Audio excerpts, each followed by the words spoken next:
Hello, folks, and welcome to On Flow Friday on Raw News and Politics. I am the usual co-host, Alex from Devil's Advocate Productions over on YouTube and Twitch. But today Gina is sadly out, but I am here to take over. Um, and speaking of takeover, let me show you all what I've been doing.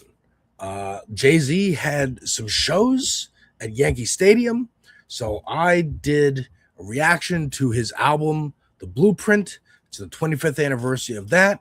I've also had all his other albums, starting with Reasonable Doubt, on a playlist that you can check out. And I also did Nas's Stillmatic. And the reason I made that takeover joke is because the takeover is the diss that Jay-Z put towards Nas and Mobb Deep. And Nas, of course, famously countered with Ether off Stillmatic. This is what I do, okay? I talk about movies, music, TV, and video games on my channel, Devil's Advocate Productions on YouTube and on Twitch.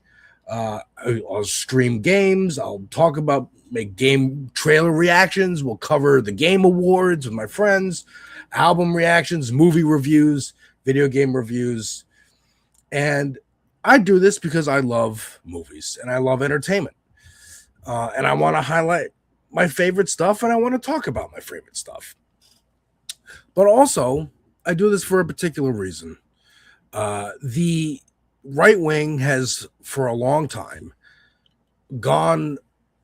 marched forward with the ethos politics is downstream from culture. Andrew Breitbart said that. You may recognize the name from the demonic website Breitbart.com that gave us Steve Bannon. Yes, I know, misanthropic prophet. It is very random that I'm here.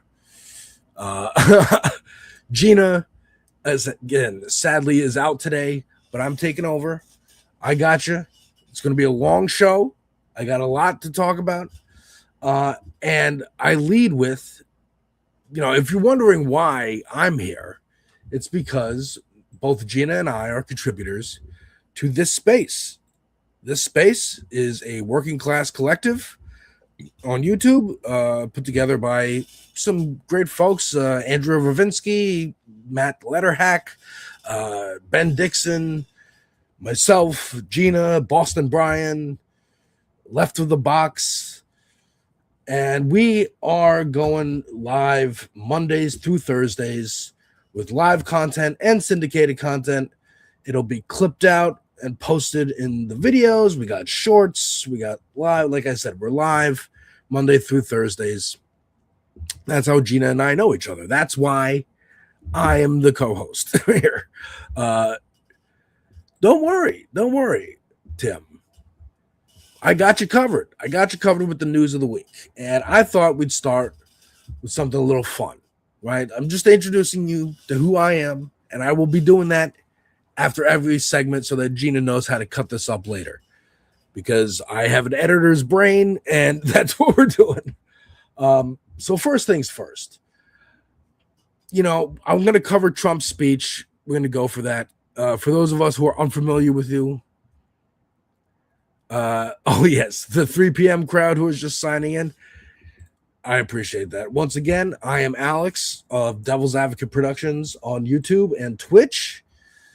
This is my channel where I have movie reviews, interviews with Jeff Waldorf of Logical Leftist, another contributor to this space where I am a host and Gina is a host. And there are like 20 hosts. We are live Monday through Thursdays on YouTube. We are trying to eventually get to a 24/7 leftist working class network where if some breaking news is happening and you go, who's live? Who can I watch? We're going to be live. That's the goal. That's the rule. That's the objective. And, we have interviews. We have guests. Had Lindsey Boylan on, friend of the show, who thankfully got rid of Cuomo here in my home state of New York. But I wanted to begin today with something a little fun before we get into Trump's speech and the deviousness there. I wanted to talk a little bit about movies because that, again, is what I do. I talk about movies, music, TV, video games. And this weekend, a big movie is coming out. I might go see it. I'm actually getting interested in it. I had no interest, but much like when Oppenheimer and Barbie came out, and there was a cultural kind of mood to go see both of those movies, the Barbenheimer experience. I got swept up in it. Not enough to go out to the theater, but enough to watch Barbie when it came out on video. And I kind of have that urge with Odyssey, where I might even want to go see it in the theater. But I know that there's a cultural conversation around it. Like Andrew Breitbart said, politics is downstream from culture. And he kind of mistook that, right? He thought, oh, Hollywood is the one who's putting gay people in sitcoms and gay people in movies and black people in sitcoms and movies and commercials and interracial couples, normalizing all of this stuff. They're normalizing it, so then we get gay marriage. We get equal rights. Really, it's the other way around. People's moods and tastes change, and so Hollywood caters to those. That's what happens. But if you're confused like Andrew Breitbart or these folks on the Piers Morgan program, you might think otherwise. So there's a lot to do about Christopher Nolan's The Odyssey. These two gentlemen, this is Nerd Erotic. This is Critical Drinker. This dude is the dude whose video it is. What is it? The Birdman. Shout out Birdman.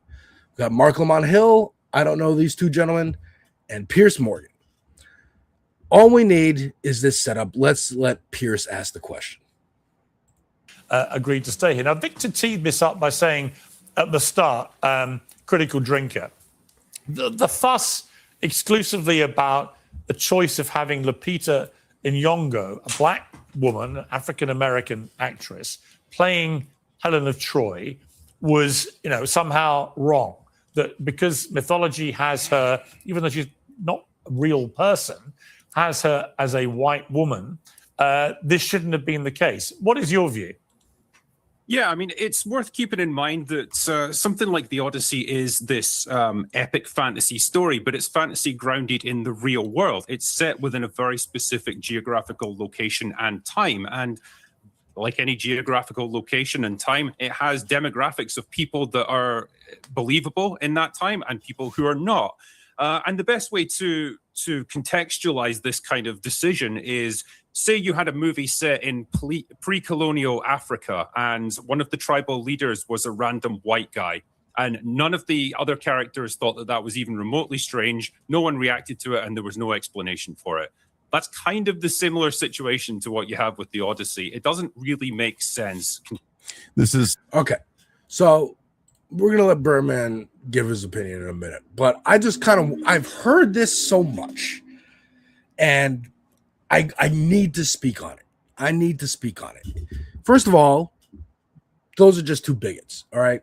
Critical Drinker and Nerd Erotic are just racists. The fact that Nerd Erotic had a Misfits shirt on is antithetical to punk in general. That's a whole different conversation. This conversation that Elon started when he saw Lupita Nyong'o was cast of Helen of Troy. The right wing idolizes Christopher Nolan because he's a libertarian. Watch the Batman movies that he made. Each of those movies makes the argument that a billionaire is better at saving the city, people, is a better caretaker than any government institutions, right?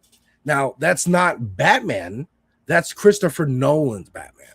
Batman, in the comic books, is a class traitor, uses all of his money to either build orphanages, foundations, resources that bolster the government institutions, try to uncorrupt them, but it's a never-ending battle because corruption and greed are ever present in our world. the argument that Helen of Troy should be white because the Odyssey was written by an ancient Greek about ancient Greece, then belies the question, why isn't the rest of the cast, why aren't they all Greek? Why is it Matt Damon and Tom Holland and Anne Hathaway? Why not everyone must be olive skin with black hair? And I know this because I grew up with some Greeks, okay? There's a blonde every now and then. But even then, it's olive skin. Why aren't they all speaking Greek? Why aren't they all speaking ancient Greek? Because that's a different dialect than modern Greek. Because it's a film. However, I don't want to go so far as to say it doesn't matter at all. It's fantasy. People will make that argument. Matter of fact, I'll let Birdman make that argument. Such a disingenuous, nonsensical argument. What he just said was that basically that black people wouldn't exist in this particular time period. First of all, this is fantasy. I know he acknowledged that, but again, this is fantasy. That literally means anything goes. Now, no shade to Birdman. I've heard this argument tons of times. It's anything goes because it's fantasy. Sure, anything goes in that there could be goblins and trolls. Anything goes in that there could be lightsabers and starships. Anything goes in that there could be superheroes. I understand. Those are the conceits. However, it does matter to a character, right? It does matter that Clark Kent is a white man because Clark Kent, sent from Krypton, lands in Kansas, rural Kansas, and is adopted by two passersby who always wanted a kid and never happened for them. And here's a little baby in a rocket ship that needs help. And we can pass him off as our own, and he will grow up and move to Metropolis and become Superman, right?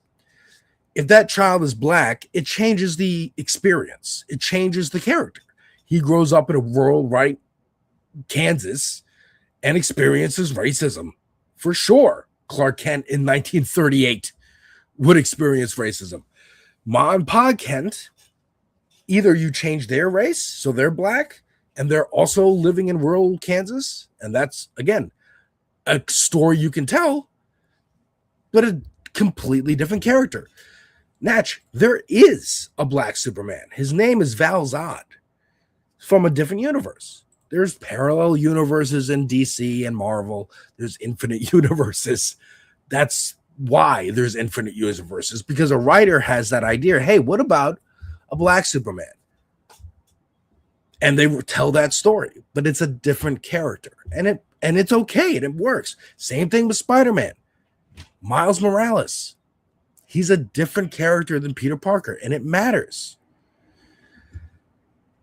It matters because, like, again, black Nick Fury. There's an example for you. Nick Fury is played by Sam Jackson in the Marvel movies, right? That's based on the Ultimate Comics, Ultimate Marvel's version of Nick Fury. Ultimate is a different universe than the mainline Marvel universe. But they never even explain this, but I'm about to point out the reason why you might want to think about why you're changing someone's race or sex and if it serves the story. Because Nick Fury, white guy in the comics, here, I'll pull up a picture of Nick Fury.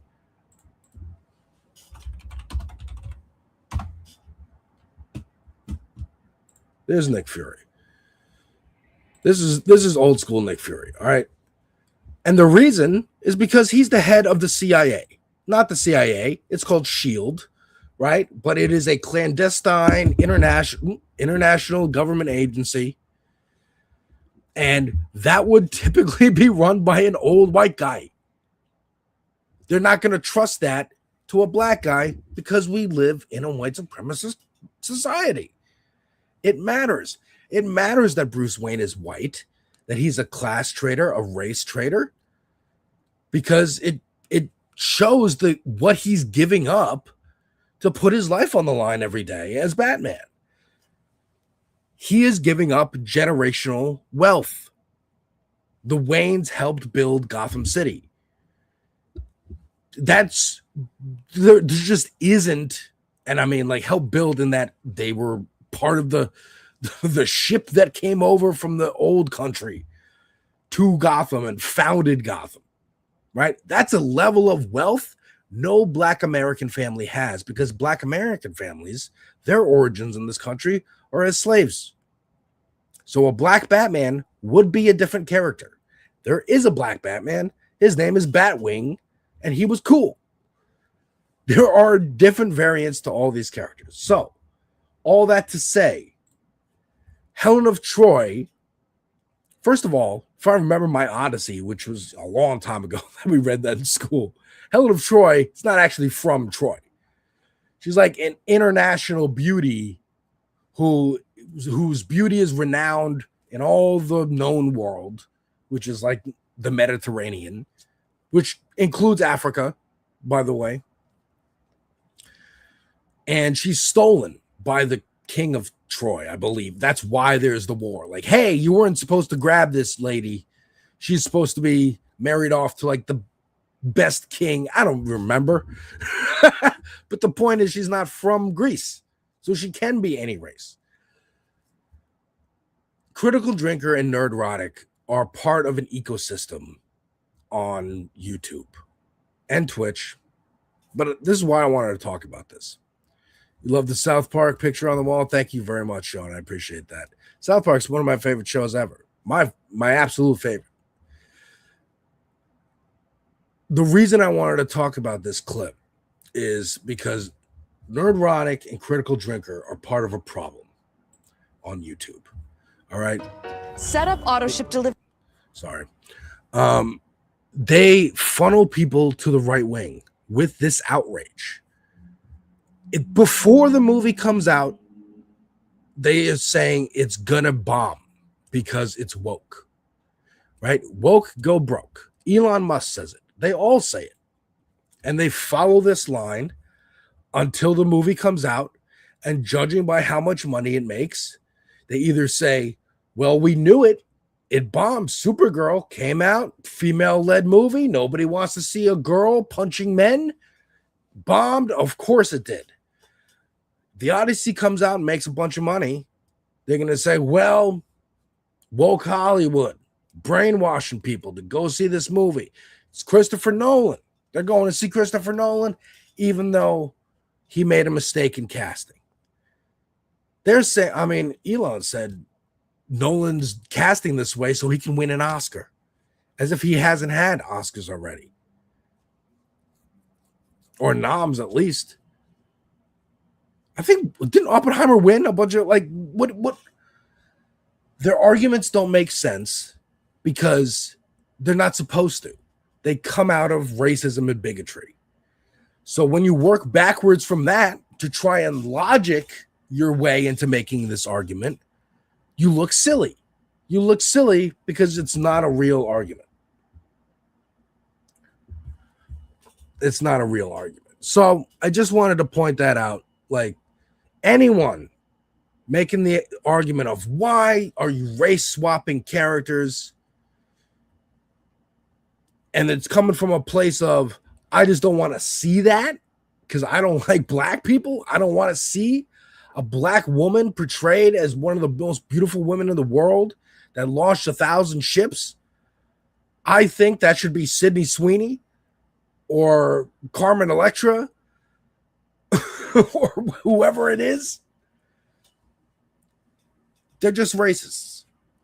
But if you're saying, hey, I think Batman needs to be white because he comes from generational wealth and it's important to his character that he is actively fighting against the same class and race that he comes from, like, that is the big secret that Bruce Wayne has. Not that he runs around in a batsuit, that he's fighting against the structures of white supremacy and capitalism. Anyways, speaking of white supremacy and capitalism, Check out this space, Working Class Collective on YouTube.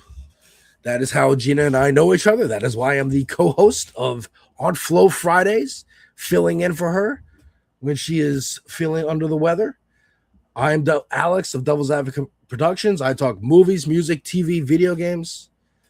We got video game trailer reactions from the Game Awards and Summer Games Fest. We got song reactions. Brian Andrews, country artist, putting out an album. We got all, and not just hip hop, Olivia Rodrigo, punk band, Daisy Grenade, whatever I feel like listening to. Did a trailer reaction to Ben Shapiro's new movie with Jonathan Majors called Run, Hide, Fight, Infidels, about what if, remember those college protests against Israel's genocide a couple years ago? What if a terrorist organization infiltrated them and took over the college campus, and there was a Die Hard like scenario where they needed to fight terrorists? That's what that movie's about. Oh yes, Critical Drinker is indeed a fixture of incel YouTube. Critical Drinker, Nerdrotic, Geeks and Gamers, Asmongold. I've heard, I know you people have heard a lot about that guy recently. It is infuriating to me, and it is part of the reason I made my channel the way it is. I want to talk about all these topics, and I want to, in those videos, because you'll look at this and this will look like regular reaction stuff, right? It doesn't look too different from other channels, but in the videos itself, I will get my points across. I will get this propaganda out to the masses. I will try and turn them towards the left lane rather than the right lane. That is my goal. That is my goal. And to have fun and talk about the stuff I like South Park. Check out my entire playlist. I have lots of playlists, but my whole playlist of South Park from last season. But let's get into it, folks. Let's get into it. There was a speech last night from the man himself. And let's watch a little bit of that speech. After the worst inflation in 48 years. Sorry to offend your eyes and ears with his face and voice. Economic and social disaster. After the worst inflation in 48 years, the wide open borders with millions and millions of people pouring in from all over the world, including criminals of all types, and 11,888 murderers, many of whom killed more than one person. We had transgender for everybody, men and women sports, crime ravaging our cities, and the whole world was laughing at us as a nation, but not anymore. 2 years ago, our country was dead. Now we are the hottest country. That's enough. First of all, YouTube ads, apologies. But that's enough. That's enough. The whole point of this speech was to get to the part where he says, I won the 2020 election. I'm sorry. I won the 2020 election. It was rigged, totally rigged by China. China rigged it. And that is why we need to pass the SAVE Act. Pass the SAVE Act so we can do this. Now, first of all, here is John Solomon, who is the architect of Trump's stolen election speech, fleeing after he admits no votes were changed. This is when he was interviewed the other night.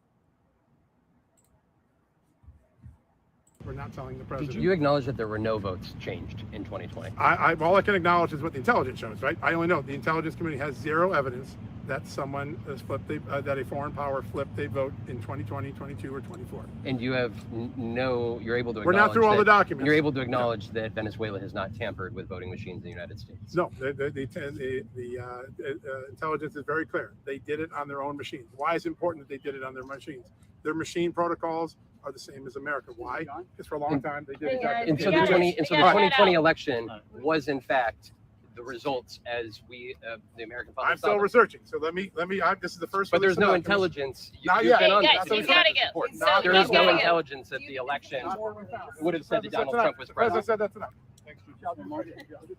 We're not telling the president. Did you acknowledge that there were no? Again, he acknowledges. He's saying, like, he's trying to hedge and go, well, I still got to do research. But he says, but you said there's no intelligence. No, there is no intelligence in this whole scenario, right? But this is alarming. He's walking back like a cartoon character. He is. But this is alarming. Like, as silly as they are, it's not a laughing matter. And it ties directly into the violence that we've been seeing with ICE. This is an article from The Guardian saying Democrats and advocates sound the alarm and Trump rehashing false claims about 2020 election in his primetime address. And I would point out that this is directly tied into speeches that were given by Marco Rubio and Stephen Miller yesterday about violence and radical left terrorism. In one 18-month period between 1971 and 1972, the FBI counted some 2,500 bombings on American soil, a rate of nearly 5 a day. The overwhelming share of that violence came from left-wing extremists. Between 1970 and 1980, 93% of terrorist attacks in the West came from the far extremist left. These are numbers that would shock most Americans today because we've been taught to believe that this kind of political violence, it simply doesn't exist or it's being exaggerated. But it does exist, and we're actually underestimating it. So he picked the cherriest of picked statistics when, yes, the Weather Underground was bombing banks and like robbing shit, you know, to redistribute wealth. And to say, oh, left-wing terrorism is the most important thing for us to worry about. That's why the Pentagon is asking for another $350 billion to combat, as Mike Johnson put it the other day, communism on our shores. Now, what this really means, in conjunction with Trump's speech, is they are going to oppress the hell out of everyone this election. They do not want elections taking place. There's talk of even not seating the people who won in January. Mike Johnson, just don't confirm them.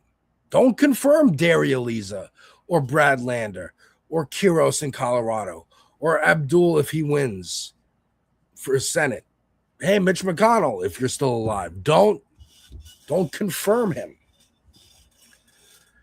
They know that they're unpopular. They know their policies are unpopular. Themselves as personalities are unpopular. And they want, like the rapists they are, want to push through their agendas. Regardless. And they can't do that if people vote them out. So how about we don't vote? How about we don't have midterms? That's the point. That's what they want. And it is scary. It is scary. Because you got, again, here's Stephen Miller. I'm sorry. Again, apologies for showing you his visage and the noises coming out of his mouth President Trump issued a directive in our parlance. It's called a National Security Presidential Memorandum, or NSPM, NSPM 7 to be exact, that directs for the first time in American history all of our law enforcement and intelligence agencies to work together to disrupt, identify, defund, debank, arrest, and prosecute these political terrorists that are operating in our country. If you protest a data center, if you have a kafir, if you have pink hair or tattoos, they want to get rid of you. They want to lock you up in a gulag. Don't believe me? Here he is saying it. It's not a coincidence that when you look at these violent Antifa demonstrations, you see any photograph of those who were assembled. To be blunt, not one of the people that is demonstrating looks like a normal person. Not one looks normal. They're all deformed in some way. I mean, you want to get into who looks deformed and, normal, but let him continue. In their appearance, in their dress, in their mannerism. Why is that? Why, if you look at two photographs and you see a normal American street, you see an Antifa protest, why do the people that are violently demonstrating, why is there not one normal looking person among them? Every one of them, through the course of their life and their decisions, has scarred their body and their appearance in many different ways, to the point in which their outer appearance becomes a manifestation of their inner hatred.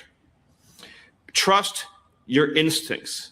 To all people and across all civilizations, you know what normal is. You know what beautiful is. You know what good is. You know that families are right. You know what good is. You know what beautiful is, right? This even ties back to the Helen of Troy thing from the Odyssey. That's why I started with that. He's telling you, you know what beautiful is. There's no debate. There's no, we can like plus size bodies. We can like black bodies. We can like different people of different races, different cultures. People have different beauty standards. He's saying, no, there is one. There is one beauty standard. There is one standard of what is normal and acceptable in society. He's frustrated. He has to explain this. I just recognized what it says on the back. The resurgence of political terrorism. Fitting for him to have that as his backdrop, because that's what they are, political terrorists. We're run by the mob, and the mob is terrorists, right? Tony Soprano, what does he do when he wants something? He threatens violence. The end. Give me what I want, or violence will happen to you. That is what he's saying here. Take it back a little bit. Good is. You know that families are right. You know that children are precious and beautiful and must be protected. You know that the criminal and the junkie and the predator is a threat to normal, healthy living. This is so much deeper than issues about taxation and regulation, although they're incredibly important. It's about normal, healthy, ordered living. Right? Watch when he says the junkie and the criminal. Well, must be protected. You know that the criminal and the junkie and the predator. He's like nodding. He's looking. He's trying to make he's trying to signal as hard as he can. I'm talking about the colors. I'm talking about people of different color than you. People who, again, or white people with tattoos and have pink hair, but the tattoos aren't swastikas, so you should be afraid. If you have Pete Hegseth tattoos, then it's okay. He is all but saying, we got to get rid of the darkies so that the whites can be safe. And anyone who sympathizes with them. I'm a half black man, half black, half white, half Christian, half Jewish. I'm on the list. I'm on the list. Right?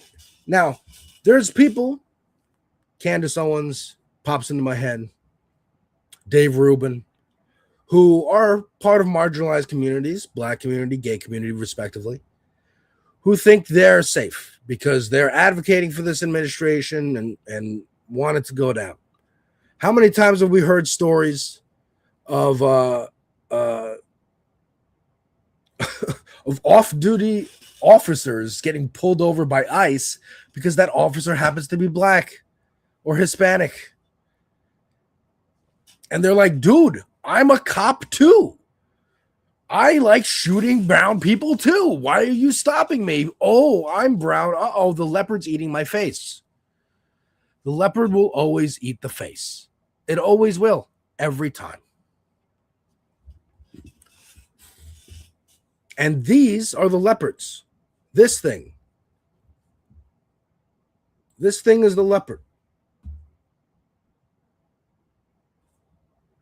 I mean, here's Ken Klippenstein has been doing good reporting on NSPM 7.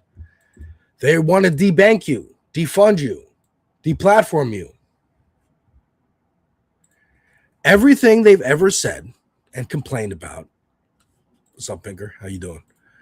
Everything they've ever complained about happening to them is projection. It's projection. They whined and complained about, we're getting shadow banned on Twitter. We're getting debanked. You know where the debanking thing came from? It was when a white supremacist organization tried to pass itself off as a nonprofit organization, and the Obama administration said, no, you can't have nonprofit status. And it wasn't even like Obama himself. It was the IRS. But they thought that was unfair. They want a white supremacist world. And they think that if they got to fix this country, we're going to take it home first. We're going to fix this country. We're going to make it white and right. If you're a white person and you don't agree with them, guess what? You're going to the gulag too. If you don't have pink hair, if you have blonde hair, blue eyes, you're Sydney Sweeney. And you're Sydney Sweeney and you say free Palestine. Guess what? You're going in the gulag too. Or, more worryingly, something like this. The other day, Pete Hegseth announced gender-affirming care for the military. In that, anyone over 30 will have like regular screenings for testosterone, and if needed, you will be given testosterone treatments, which is wild. Side note, I'm watching The Ultimatum on Netflix, dating show, trash TV, and there's a girl on there who's like, yeah, I'm from Texas and my dad owns a testosterone like company. And I'm like, where are they casting from? But Hegseth said we're going to do testosterone. Now, again, this is gender affirming care. This is what they don't want trans people to have access to, but they want access to it. Hair plugs is gender affirming care. Blue Chews or Viagra is gender affirming care. Don't have enough testosterone to get a boner anymore? Well, here's a supplement. Well, that's gender affirming care. You're at the point where you shouldn't be getting a boner anymore. You shouldn't be having kids. That's why you lose T as you get older. But they don't want that. They don't want that. And especially not Jesse Waters. Again, apologies for his visage and what he's about to say. He says you lose your endurance, muscle mass. So, yeah, I want these guys on it. But you know what's going to happen? The guys that don't need it are going to take it to triple boost. Right. And then they're going to get out there. And women on base, you guys better be careful. Port calls, women in Asia, you better be careful. Because these guys are going to be wild animals, and you better watch out. Okay. Low T. You should have held his hand. Yeah, but I don't know if I would have. Oh, Dana. I mean, Waters just can't stop thinking about rape. Like, He's just constantly excited by the idea. Not even about him. Even in his fantasy, he's not part of it. He's just like, women on these military bases or at port cities, you better watch out. They're gonna be animals. Even more so than already the statistics of rape in the military on bases. He cannot exactly, Pinker. He cannot stop imagining what other men are up to. And that's his problem that he is clearly not dealing with. And they're making it everybody else's problem. That is this administration. Again, they are gangsters. What are gangsters but inept, kind of idiot dudes, but who are willing to inflict violence on people to get what they want? Tony Soprano and crew are not geniuses. The Godfather are not geniuses. The Corleone family. They are kind of dumb and just are willing to steal, stick a gun in someone's face and rob a truck. And that's it. That's it. That's the only difference. That's why they're in charge right now, because the Democrats are not. The Democrats are not willing to fight dirty. And I'm not even talking about real legit violence, which they are threatening. I mean, here's Tom Homan literally talking about blood in the streets. This is after the Maine shooting, by the way. Back to the Dems who want to continually attack ICE and tell people to evade them, tell people don't comply, tell people to resist, and tell people ICE isn't a real law enforcement agency. You and I talked about this 1.5 years ago, Laura. I said if the hateful rhetoric didn't stop, there will be bloodshed. And I'm saying it right now. There's still going to be more bloodshed unless they shut their mouth and let ICE enforce the laws that they enacted. Unless Democrats shut their mouths, there will be more bloodshed. He's saying the Democrat lawmakers are the ones causing ICE to shoot people because they're telling people that ICE is a rogue agency, that it's out of control, and that people are encouraging people to resist. Lawmakers aren't even really doing that. They're giving guidance on if you are resisting, hey, here's how to stay safe. That's the most J.B. Pritzker's doing. And also, telling Trump, get out. AKA doing nothing. This is all about voting. This is all about voting. And if we still have to do elections, we're going to pressure people to vote the way we want, either by arresting everyone we think is not going to vote for us, intimidating you at the polls. There's going to be soldiers at the polls. Whether it's ICE, whether it's the National Guard, whether it's cops, they're going to try and intimidate you. Or deporting, arresting, killing enough Democratic lawmakers, or not seating them if they win, that the dynamics of the Congress and Senate maintain so that the Republicans are still in charge for the next 2 years and can continue their Project 2025, making this country a white country.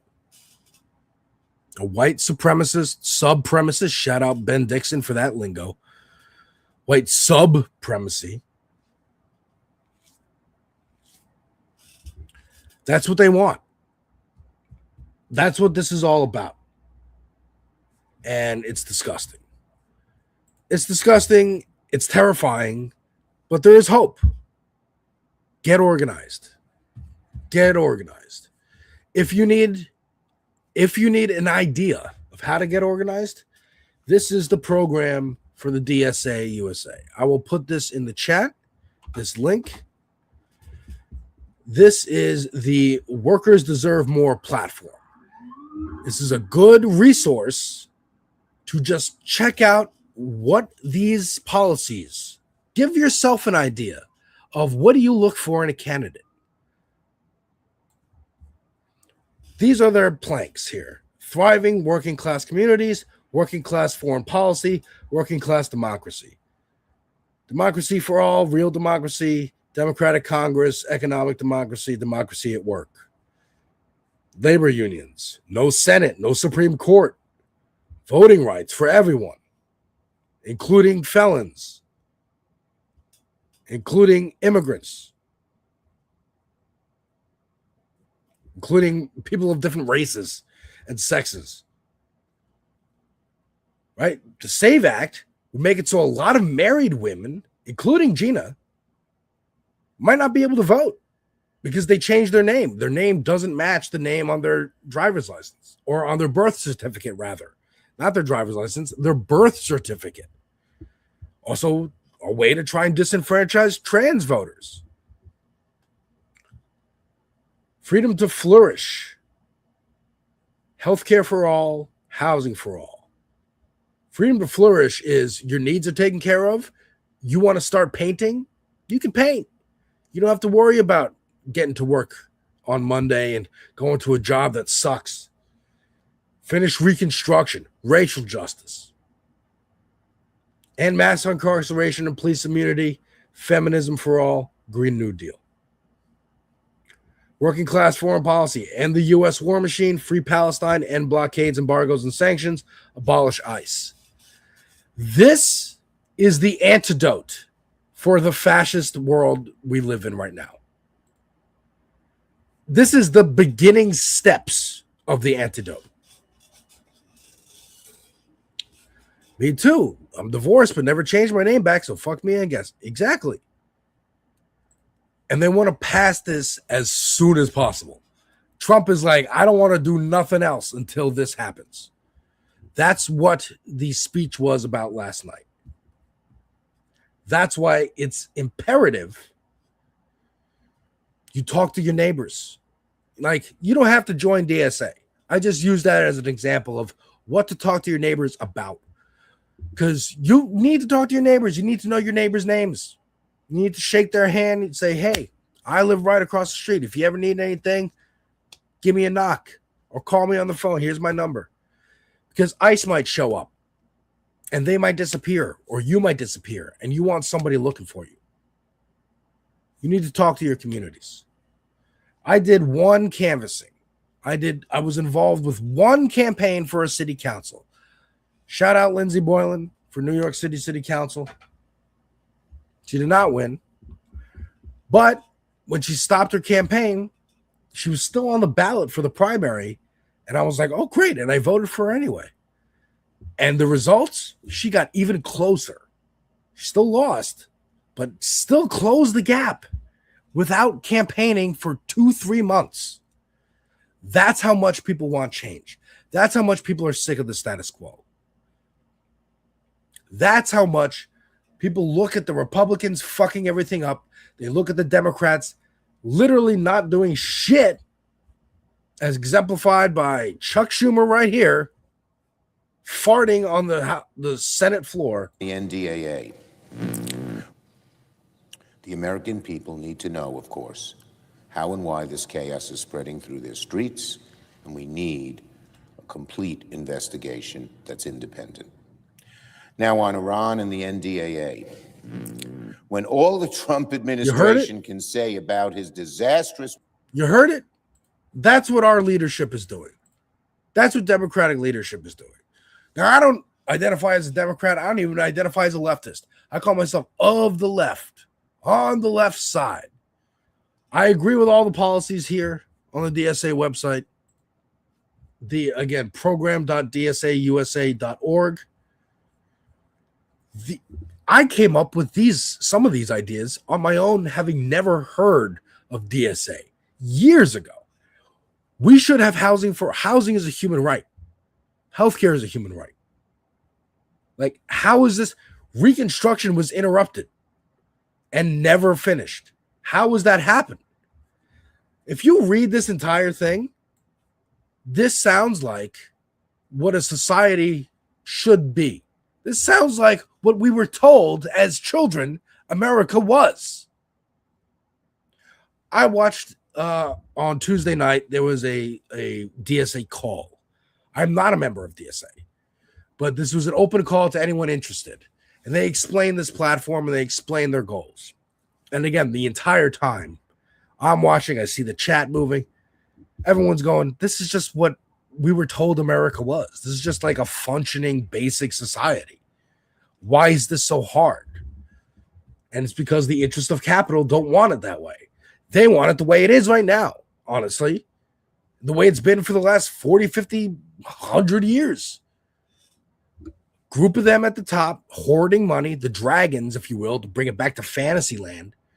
The dragons hoarding money, sitting on their piles of gold, boxing everyone else out, making them slaves, making them dead, fodder, you know. Shout out Brian Andrews once again from this great album, Independence Day. My Brian Andrews playlist right here. But it was this album with all his protest music on it. There's a song where he says they're serving up our daughters. They're sending our sons to war. They're serving up our daughters.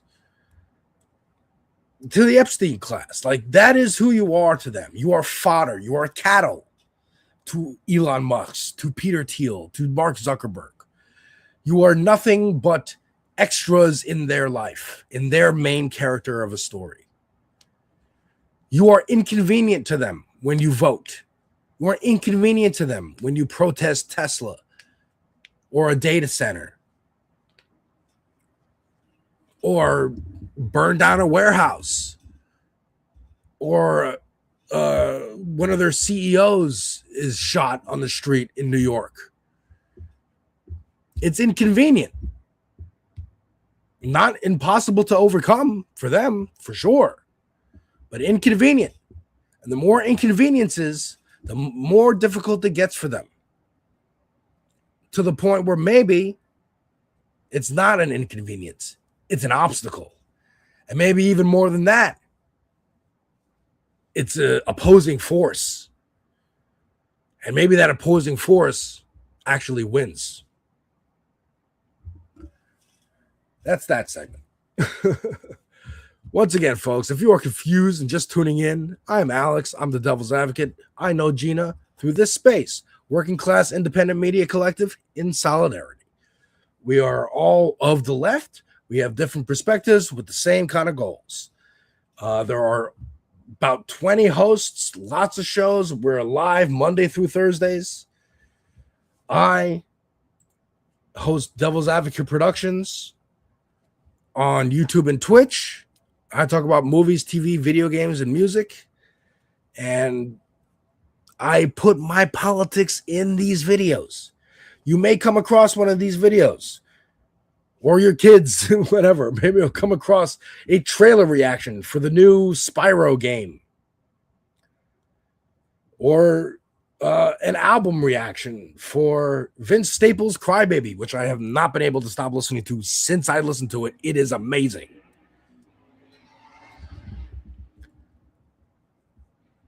And you're going to hear me lean in to the politics of this art, because art is inherently political. I am indeed a rebel rouser, if you will.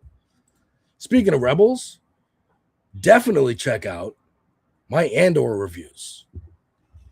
Season 2, I talk about season 1, but those are some of my most proudest videos that I made. But yes, let us move on to the next story. Let me go off here. So, like I mentioned in the very beginning, Jay-Z, billionaire Jay-Z, had some shows at Yankee Stadium this past weekend to celebrate the 30th anniversary of Reasonable Doubt and the 25th anniversary of The Blueprint, which, again, I just made a reaction to on my channel. I never listened to The Blueprint before, and now I have. And then I also listened to Nas's Stillmatic, because on The Blueprint, Jay-Z disses Nas, and then a couple months later, Nas dissed Jay-Z. famously, infamously, brutally on Ether. I also did not know, fun fact, or not fun fact, the blueprint came out on September 11th, 2001. I did not know that until I went and listened to it the other day. I saw the release date. I was shocked that 2 tragedies happened to New York City that day. But this is the scene outside Yankee Stadium on night 3 of his 3-night concert.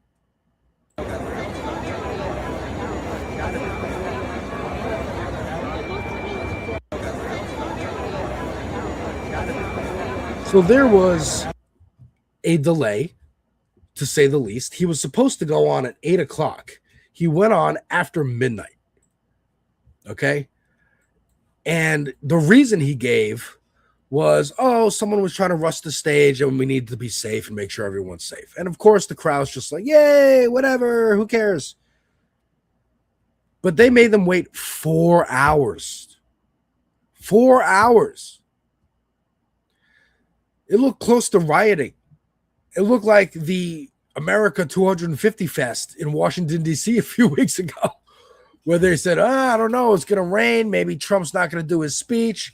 Maybe y'all should shelter in place. And they had the shelter in the African American History Museum, which was the most ironic thing for a bunch of white supremacists to have to cower and shelter in the history of Black America. But on the first night, Jay-Z did a little freestyle. And I want to give you a little taste of what I do on my channel right here and break down this freestyle for you, because it's important and it's relevant to capitalism. I'm a target. You ain't, don't miss that target. No exclusive, they only doing what Apple and Walmart did. You shopping at Amazon or you boycott? You posting on Instagram? That's meta, boy. Stop it. So Jay-Z's been criticized recently. Again, 30th anniversary of Reasonable Doubt, 25th anniversary of The Blueprint. He's reissuing these albums, putting them in stores with like extra features or some bullshit on it, right? Like Taylor Swift does, another billionaire. Putting them in stores, selling an old album to you again as a collector's item. Very capitalist of him. And made a deal with Target. Now, Target has been the target of boycotts of the Black community for axing its DEI programs even before Trump mandated that companies need to do this. So Jay-Z saying, hey, don't boycott Target because you're posting on Instagram and Meta owns that. And you should, why are you buying from Amazon? Because Amazon's owned by a billionaire too. It's selective outrage, he's saying. Let's bring it back. They only doing what Apple and Walmart did. No, let's bring it back to the beginning. I'm a target. You ain't, don't miss that target. No exclusive, they only doing what Apple and Walmart did. You shopping at Amazon or you boycott? You posting on Instagram? That's meta, boy. Stop it. Y'all know Google owns YouTube. You picking and choosing the politicking as usual.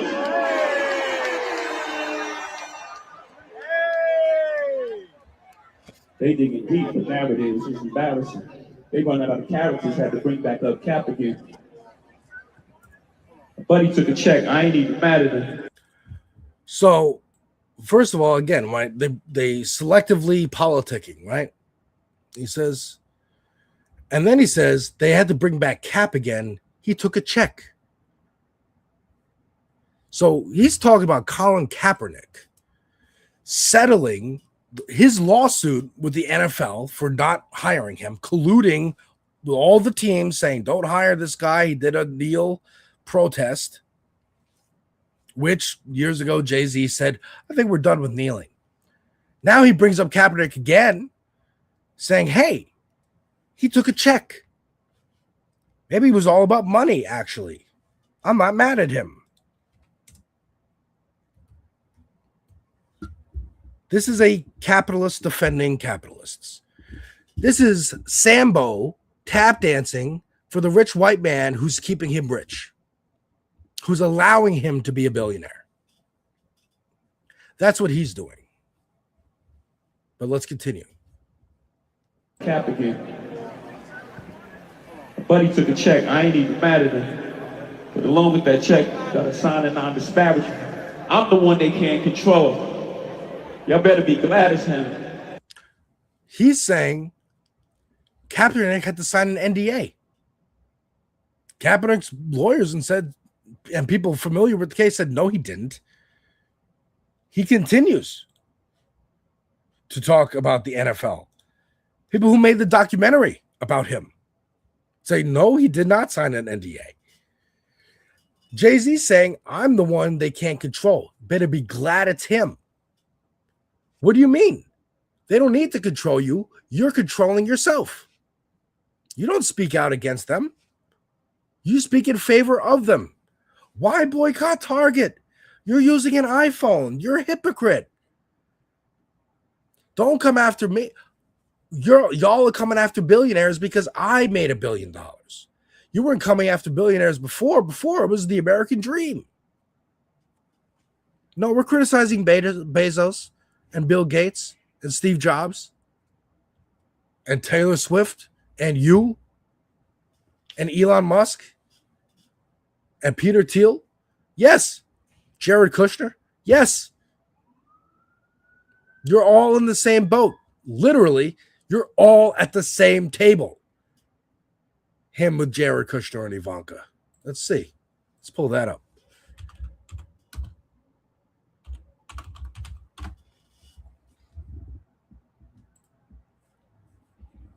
There they are. Do they choose where they sit? No, but they choose if they go to this event. Jay-Z and Beyonce criticized after dining with Ivanka Trump and Jared Kushner. You could leave. Oh, we're going to have to sit next to them? We out.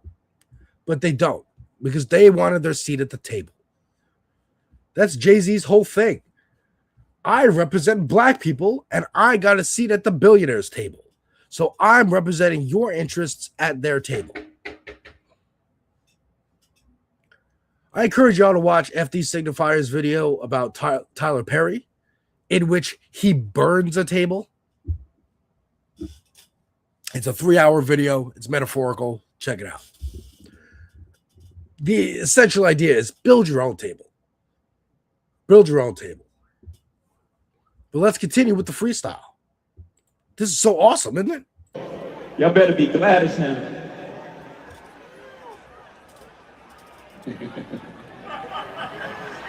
Yeah. I'm the one they can't control. You better be glad it's him. $500 million back in the community. That's just good math for him. I don't listen to Twitter activists. They type and I laugh at them. There's really no comparison. Y'all check my stats again. I'm bringing folks home to their family. Laws get passed because him. You can like it or not. We don't do no ass kissing. All you do is kiss ass. Your lips are big enough for it. As Nas said on Ether. He called them donkey lips, I think. All you do is kiss ass. Of Roger Goodell and Jared Kushner. What are you doing? Picking the piece of Gaza that you and Beyonce are going to build a hotel on? Ex-drug dealer, you might not like the packaging, but my presence is the president. My gift is rapping. Oh, shit.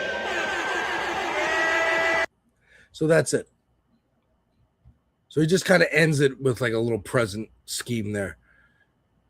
But again, check my stats. I'm bringing folks back from jail, right? You got a couple people out of jail, namely your labels, artists, Meek Mill, Lil Wayne. You helped Lil Wayne stay out of debt.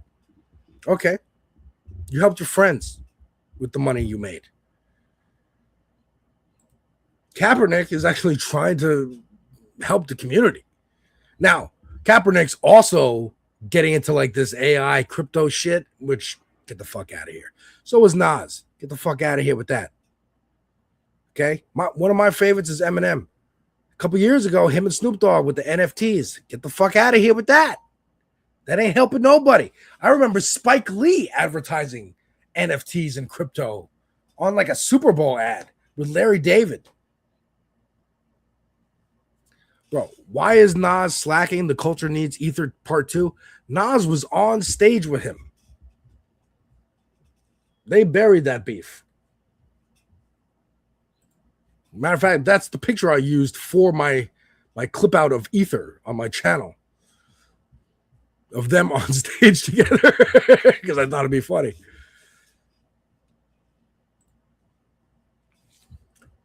But if you want a little more explanation of the ethos of that, I have some for you. This is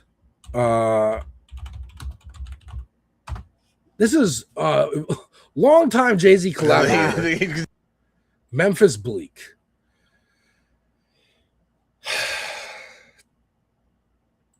Yale was up here. The lie is more. Hang on.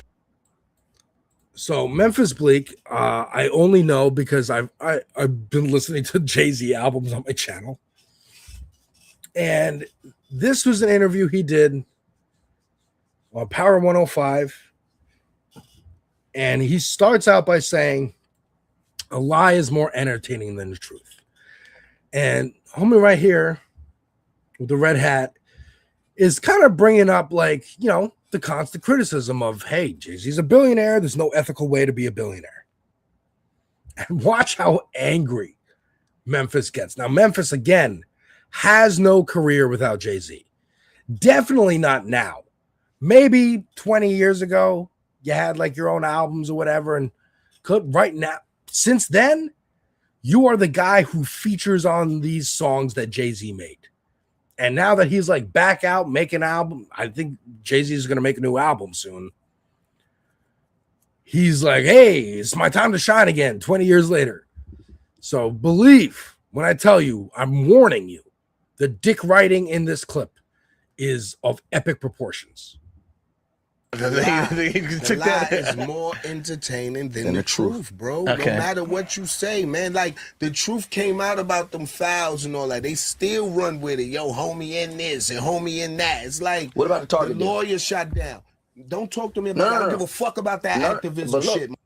I don't give a fuck about that activism shit. Now, the reason I'm playing this clip is because Memphis is not as slick with it as Jay-Z is. Jay-Z did a GQ interview a couple months ago. I talked about that over on this space, where he was saying, like, again, people only criticize billionaires when I became a billionaire. Why is that? It was the American dream. Nobody criticized Jeff Bezos or Steve Jobs or Bill Gates. But as soon as a black man gets it, then it's a problem. It's like, no.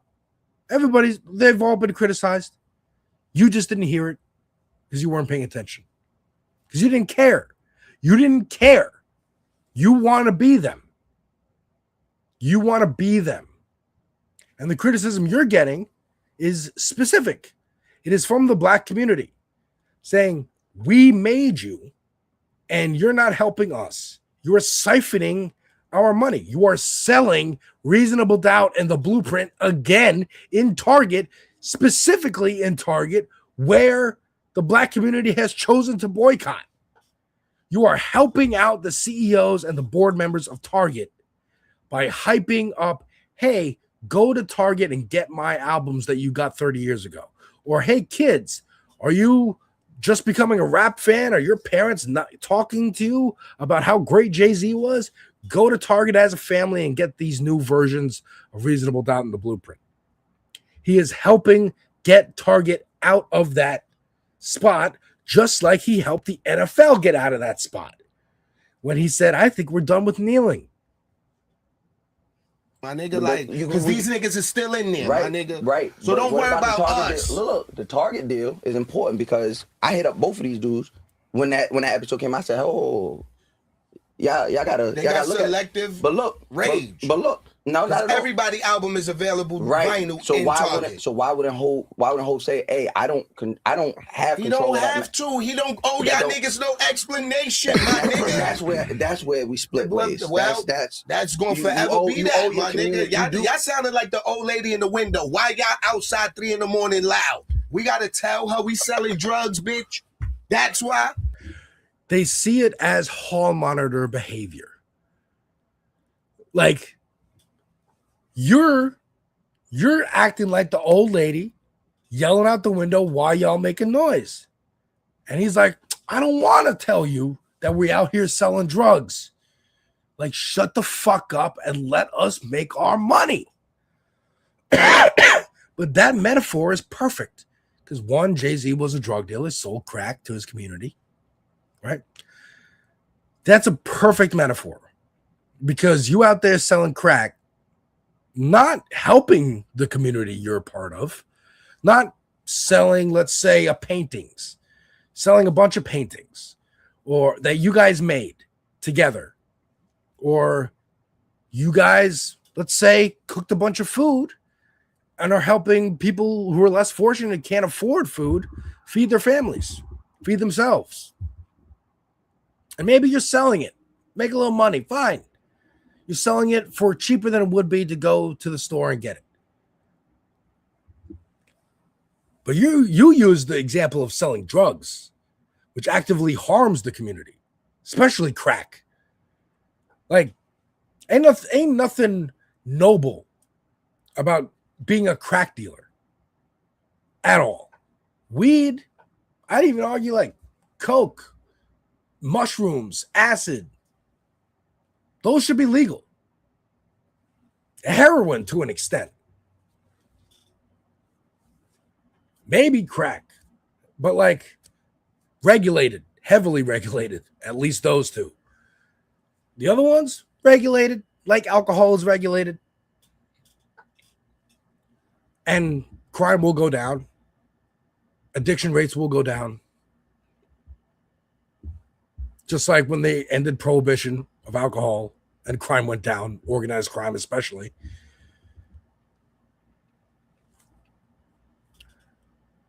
That is the argument he's making, is that, I mean, let me just let him keep talking because it's a pretty amazing clip. Drugs, bitch. That's why. No, I don't. The fuck? I don't get the Come on, I don't get the man. correlation there.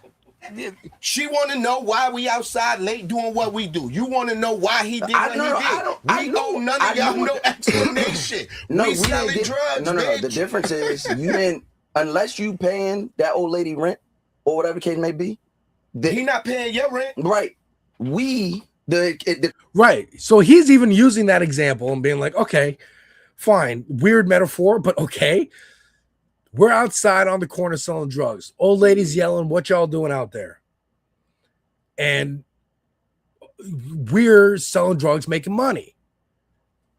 He, Red Hat, let me find out his name.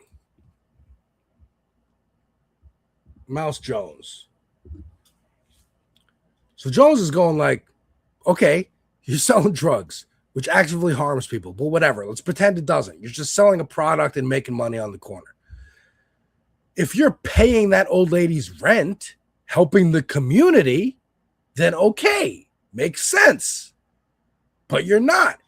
Now he's about to make the argument of we actually made Jay-Z by buying the albums, by buying the clothes, the Rockaware when he came out with that, right? We supported him because we want to support a black artist. We want to support a black business. But what did he do? He kept selling shit. He never put the money back into the community. Like Tyler Perry. Go check out that FD video after this. Tyler Perry built a whole ass studio in Atlanta. Multiple sound stages, multiple sets. You know what's shot there? Tyler Perry movies. That's it. You think you have a whole studio, multiple lots You can have multiple productions happening at the same time. You should. But those multiple productions are all Tyler Perry things. If you were really about the community, you would let other filmmakers use that studio. Use the different lots. Charge them. Hey, you got to pay this amount of money out of your budget of a film to use my lot. Okay, yeah, of course. You have to, like, of course.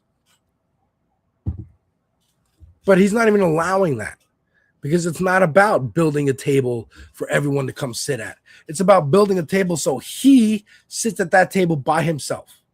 That's what Tyler Perry did. That's what Jay-Z's doing. Well, actually, that's what Tyler Perry did because he really did actually build that shit himself. He put on a play, self-funded it, put on like a one-man show off Broadway, not one man, but very small production.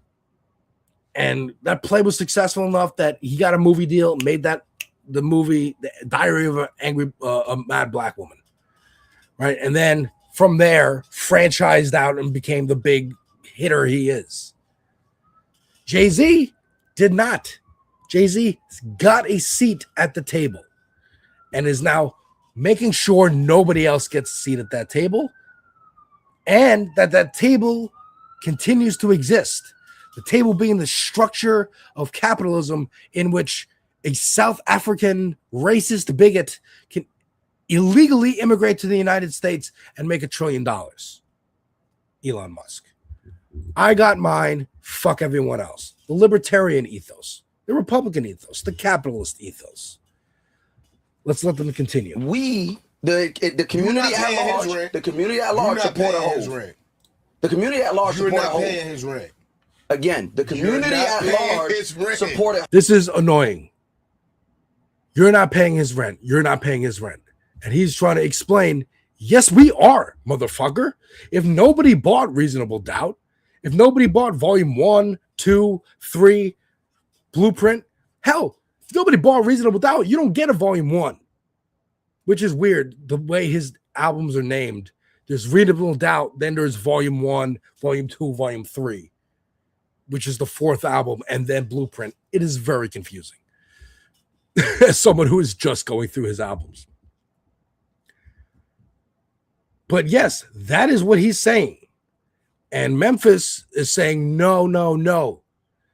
Jay is just so amazing. He was going to make that amount of money regardless. If you bought his album that he's now famous for. It doesn't make sense. Yes, Perry built himself with the Chitlin circuit before building his media empire. He literally did like self-make himself.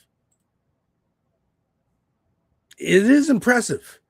He then, uses his power for evil, but he did get there on his own. Whereas Jay-Z had a lot of help, had some mentors. So people take him under his wing, prop him up, say, hey, check out this new rapper. Hove gets to where he's at because the community supports him. First of all, the community know about money right now because of Hove. Right? Y'all niggas would still be running around picking boogers, wiping them on the camera screen if it wasn't for Hove and B.I.G. Let's clear it up, man. New York was not talking no money until Big and Hove came out. From a rap perspective. Yes. So you want to talk about money? He taught you got them chains on. Platinum because of Hove, nigga. That doesn't help the community. It doesn't help the community. No, hold on. How that doesn't help the community? That doesn't help the community. How to get money. Again, the way Memphis is infantilizing not only himself, but the entire Black community, saying he taught Black people how to get money. By what? Selling drugs, making rap music? He didn't invent either of those things. He didn't say, hey, by the way, I just got back. Hey, Black community, I just got back from a summer camp where I learned that you could rap and make money. It's not like Rakim, NWA, Snoop Dogg, the fucking Sugar Hill Gang existed before. Jay-Z's mentor, Jazz O, which is also just a hilarious. Did you literally not creative enough to think of like a name for yourself that isn't a switch up of your mentor's name? I just learned that too. Black people are so inept that Jay-Z had to come. You'd still be picking your noses and wiping them on cameras if Jay didn't say, hey, sell crack. Hey, make rap music. Buy this Rockaware. Look at how frustrated he is. Hold on. How that doesn't help the community? That doesn't help the Y'all niggas community. how to get money. No. Y'all niggas wasn't worrying about getting money. Y'all niggas was wearing motherfucking Dickie suits. You was wearing Carhartt jeans. You was walking around with farmer jeans. Niggas ain't teach you how to get fly, go to them board meetings and get that bag.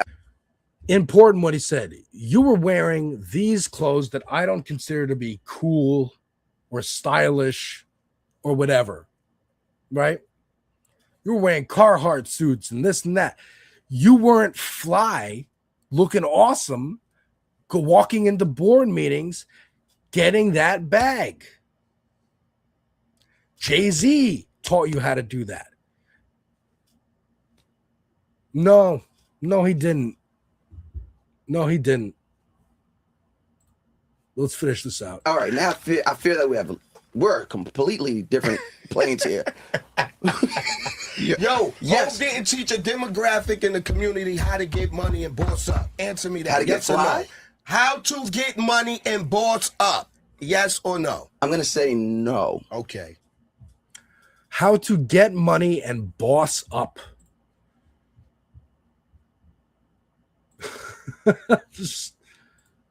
What does that mean? What does that even mean? Boss up. Puffy thought he could do that. Puffy also had a line of clothes. Puffy also had an alcohol, Ciroc. But Puffy pushed it. Puffy thought he was white guy. He forgot that he was a black man. He was demanding certain amounts of money, and the other alcohol distributors around the world were like, who the fuck do you think you are? And clipped his fucking wings. Jay-Z knows how to play nice. That's what he's doing. And his guarantee to the other billionaires is, if the black community gets uppity, they start boycotting you, Target, they start boycotting you, NFL, I can convince, let me talk with them for a minute. Let me just chit chat. Let me give me an interview. I can convince them to come over here. I can convince them it's not that serious. It's not that serious to boycott Target. It's never going to work. Now, I might agree with like, hey, boycotting giant corporations might really not work. Because like, yeah, especially when these corporations are monopolies and you only have those options. However, warehouses burn down. Things happen. And it's very embarrassing. Jay-Z is doing this. I guarantee the reason he's doing this, not only is it the anniversary, but he's trying to like, hey, remember me? I'm Jay-Z. I'm here. You love this music. Reminding everybody how much they love him. Same with Beyonce. Hey, I'm married to Beyonce. Yes, she's been out there making Cowboy Carter and doing all those things, Lemonade, whatever, which is about me cheating on her and her not leaving despite her being the independent woman and the single lady. Remember how much you love me when these left-wing politicians are out here talking about sharpening guillotines coming for the billionaires. You don't want them to come after me, so you better not vote for that. You better listen to Jim Clyburn. You better listen to the Black Caucus, who do not give a fuck about black issues. Once again, if you were just joining me, I am Alex of Devil's Advocate Productions over on YouTube and Twitch. I make videos about movies, music, TV, and video games. Gina and I know each other from this space, the Working Class Independent Media Collective, which is live Mondays through Thursdays every single week. You should check it out. You should be subscribed. You'll never know what'll happen. We just launched a brand new show on Thursday, The Space Station, which is a roundtable panel. And coming soon, a Discord for everyone to chit-chat about this space and the show. But now I want to kind of hand it over to Gina, because she put out this video about another rapper and how this ties directly into the Trump administration. I made a lot of connections myself with Jay-Z, but this directly connects. And I sent Gina this video the other day. I don't know if she made this because I sent it to her.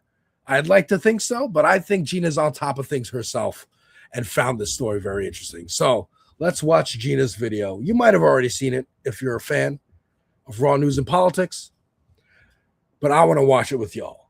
And I think we need to have some representation of Gina on today's show.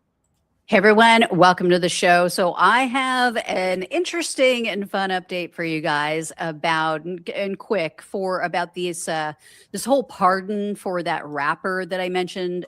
I think it was yesterday or the day before, Boozy Badass. Yeah. So if you've not heard of Boozy Badass before, I will give you a quick rundown. Boozy Badass, a couple years ago, he's a middling rapper, not too big. A couple years ago, got into some hot water when Lil Nas X was getting big, and he was not happy about that and said, hey, dude's out here trying to be straight. What's this guy getting all over our TVs for? And that kind of is revealing about Boozy. Also, he revealed that when his son was 13, he took him to like a whorehouse to make him a man, and very weird shit. Very weird shit. Now, it looks like Boozy got scammed out of $600,000 because he was trying to pay Trump to get a pardon. Let Gina break it down for you. Boozy Badass. So I know it sounds like I'm making it up, but that's the real name. But anyway, hopefully you all saw that video. If not, here's the kind of a quick recap. So MAGA grifters, convicted felons, Jack Berkman and Jacob Wall, they signed a $600,000 contract, accepted $600,000 from a rapper named Boozy Badass. And they agreed that they would try to get a pardon for him from Trump. So they promised, by no later than I think it was January 31st of this year, we'll have a pardon for you. The contract contained a partial refund clause if they didn't secure this pardon by that date. Well, Mr. Badass never received the pardon. He filed a complaint now with arbitration, and he's demanding a refund of $300,000. But Berkman and Wall are claiming, oh no, he does not due a refund, even though it's very clear in the contract. But they're trying to say, oh no, we never said that we would give him a refund. Well, this whole thing, like I said, just took a very interesting turn. So check this out. This is an article that says Boozy Badass's lawsuit over failed Trump pardon gets stranger. Okay, so Mr. Badass just shouted out MAGA influencers online saying that Berkman and Wall were using their names to prove, hey, we have these connections and these people are working on helping us get this pardon for you.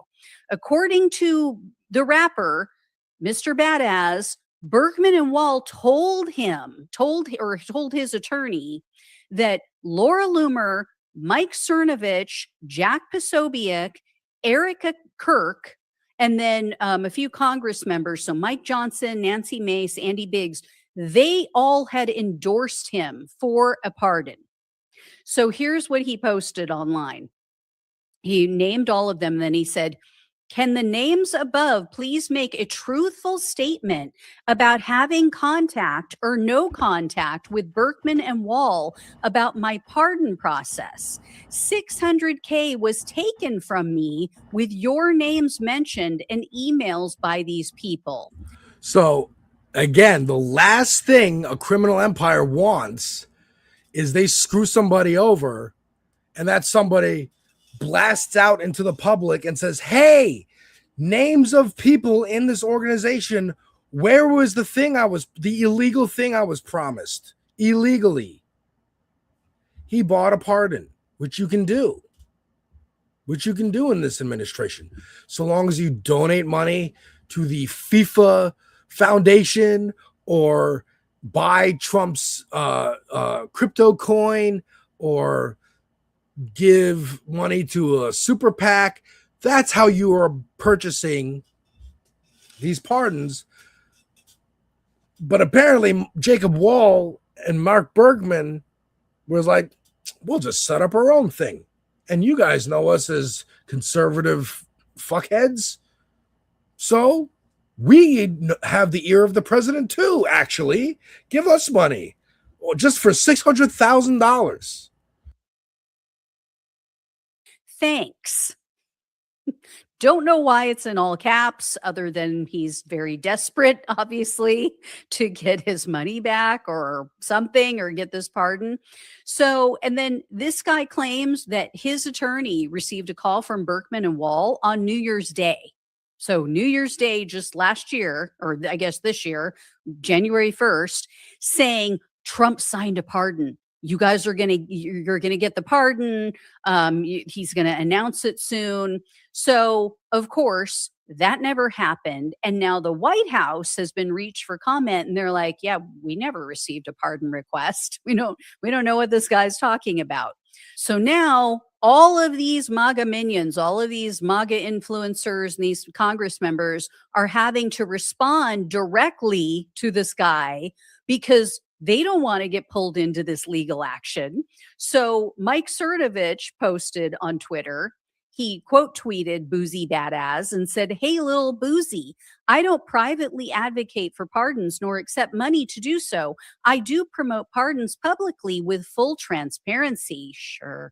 Nothing against you, but never recommended a pardon for you, nor even knew you wanted one. And then Laura Loomer also, she replied directly to Mr. Badass, and she made, it's either the most uninformed statement or the most false statement ever. So here's what she wrote. She said, I don't get involved in this type of work and have no idea what you're talking about.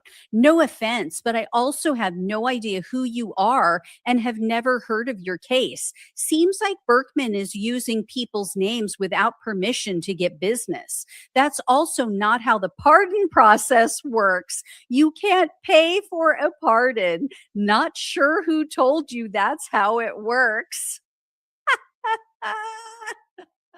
Really, Laura? I mean, is that not one of the funniest stories you've heard so far?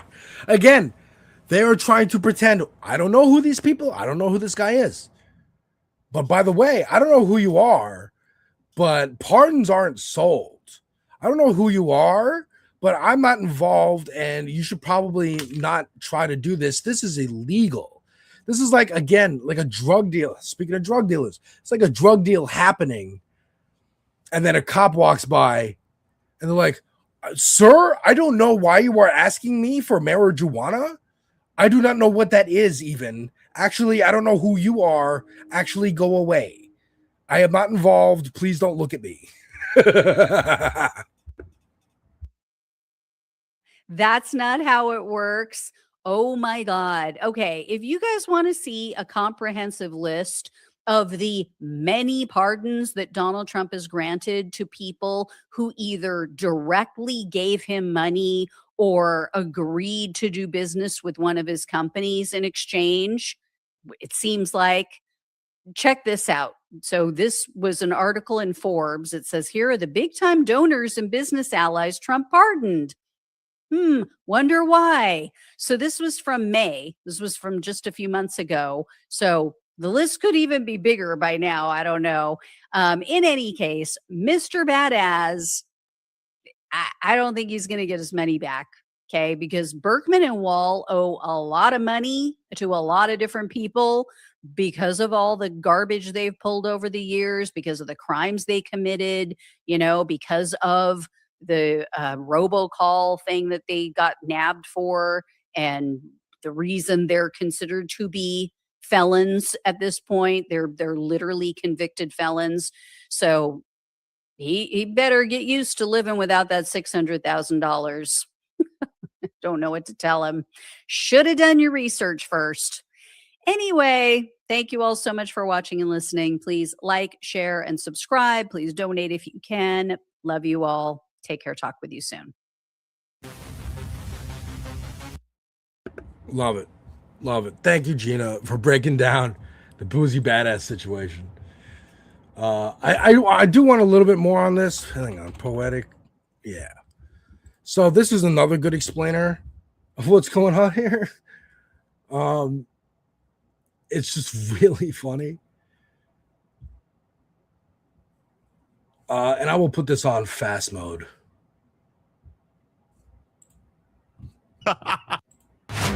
Because it is a bit of an explanation.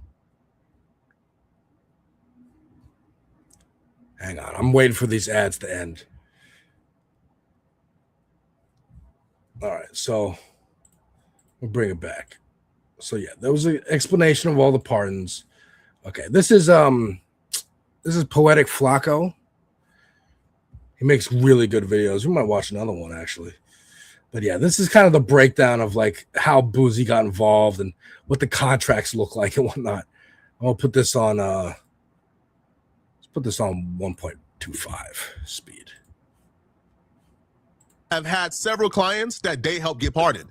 So Boosie was almost confident that these were the guys who could get him a pardon. So they came to an agreement with Boosie where Boosie would pay them $600,000 for consultation. So the scope of services that Boosie paid for is a consultant is retained by client Boosie, Torrance Hatch, to provide exclusive strategic advisory and advocacy services for the sole purpose of seeking and securing a full presidential pardon for the charges to which client has pled guilty in a matter of United States versus Torrance. It's a gun case, like you guys know, okay? So the primary and exclusive objectives of this engagement is to obtain a presidential pardon. So they were supposed to get a pardon. Now, this was not a, hey, we're going to get a pardon. And if we don't get a pardon, hey, bro, we tried, but you're just paying us for advice. That's not it. No, right? They actually put, listen, conducting high-level strategic outreach and direct lobbying with key officials within the White House counsel's office to ensure the pardon petition receives thorough and favorable consideration. But he didn't just pay for advice, he paid for guarantees. So this was signed September 25th, a month after Boosie pled guilty. They had until January 31st. Now, this is a typo right here, by the way, because this was signed September 25th, 2025. This is supposed to say January 31st, 2026. But the agreement was, I guess this is like a rough draft that was later like edited and remanded. But the agreement was they will give Boosie a pardon by January 31st, 2026, whichever occurs first, okay? The pardon, close of business days, or January 31st, 2026. Now, if Boosie does not get the pardon, they would offer Boosie a refund. So it says right here, if a full presidential pardon for the matter is not secure for the client by close of business on January 31st, again, this will say 2026, consultation shall refund $300,000 to the client. The refund is conditioned upon the following procedure. So they would keep $300,000 for themselves because they did the work and they contacted the proper officials and they went through and did everything. But if they cannot secure the pardon, you would get $300,000 back, which I'll be real. If you have a criminalistic mind, this is like the perfect business to be in. I could charge people $50,000 to get them a presidential pardon, but I'll say, hey, you give me $50,000 for me to do the work. And if you don't get the pardon, you get only $25,000 back. I could take people money all day and just give them half the money back once the time frame is over and do no work at all. I don't know why anybody would agree to this. I'm in the wrong business, man. That's like a guaranteed jug, bro. Take money all day and refund half. That's about it. So, the refund will be under certain conditions. The client must submit a written request for the consultant for the refund. Consultant shall return the funds within 3 business days of receiving the client's written request. The funds shall be transferred via bank wire to a bank account designated in writing by the client. The payment schedule, the entire retainer fee of $600,000 is due in full. So he pays $600,000. Now, here's the thing. Boosie pled guilty in August. Boosie's sentencing was pushed from November to January. Boosie was ultimately sentenced, I think, January 13th. After Boosie was sentenced, he never received any jail time. He received a suspended sentence. So he got probation plus a suspended sentence that kept him out of jail. So January 13th, Boosie found out, okay, he didn't have to go to jail, but he still has $600,000 of his money out there for a pardon that had not come yet.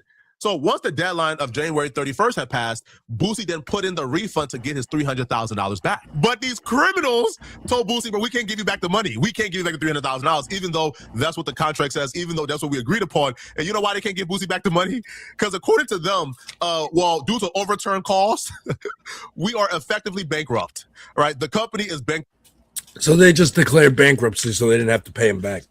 Like, that's the shuck and jive. That's the criminality.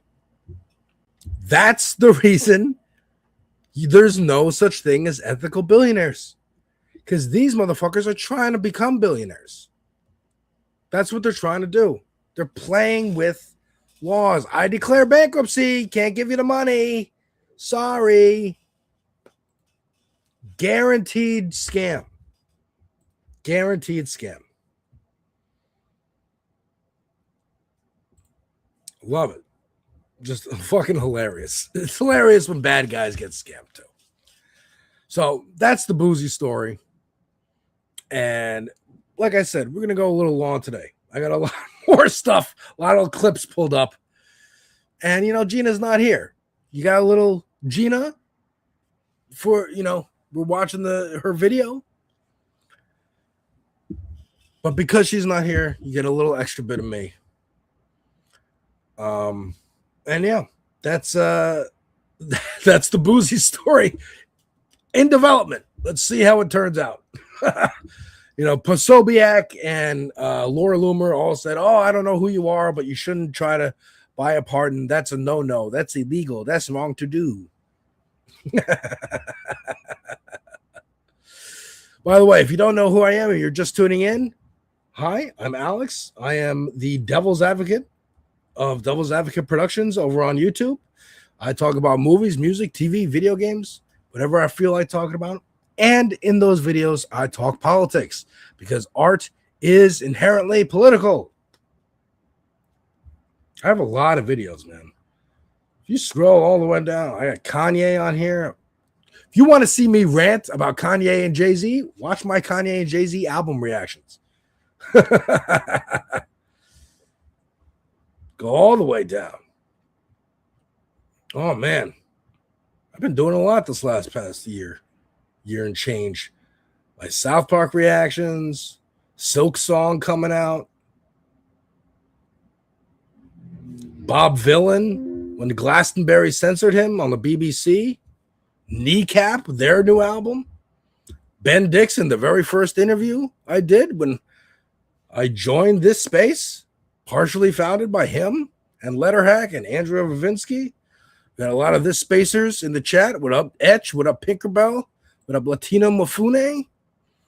His name is pronounced Bussy. As Mike Frigorito of Leftist Mafia, which also airs on this space. The reruns air on this space. That's what we do. That's how we know each other. That is why I am the co-host and the fill-in host for Gina on this channel. I encourage y'all to watch my Andor reviews and Daredevil, but like any of my movie reviews, video game reviews, rather than trailer reactions, that's where I put some effort into like editing the videos and making them really good. Look at this. I made a video to celebrate 50 subscribers. And I took a viewer request that I react to a freestyle. So you'll never know what happens when I hit 1,000 because now I have like 850 subscribers. I got 800 in like a year. My first album reaction, GNX. My first video, my real first video, Joker 2, Folie Ado. And then I have some videos from before I really started consistently putting out stuff. The thing that has the most views still on my channel is this Armored Core 6 announcement trailer reaction from the Game Awards with 8.9 thousand. But I have a playthrough of Resident Evil 2 on here. I have a little bit of gameplay from me playing Sekiro when that came out 7 years ago. Oh my God. Harley Quinn and the Joker. I always, whenever I get a new Tekken game, I make the Harley Quinn and Joker characters. Fall Guys. So yeah, there's a lot of stuff on my channel, folks. But before I get into the next segment, matter of fact, you know what? Again, it's my show today. On Flow Friday, featuring Devil's Advocate reactions. Devil's Advocate Productions. Let me give you a sample. Let me give you a sample of one of my old videos, the Sekiro video, while I go to the bathroom. Check it out.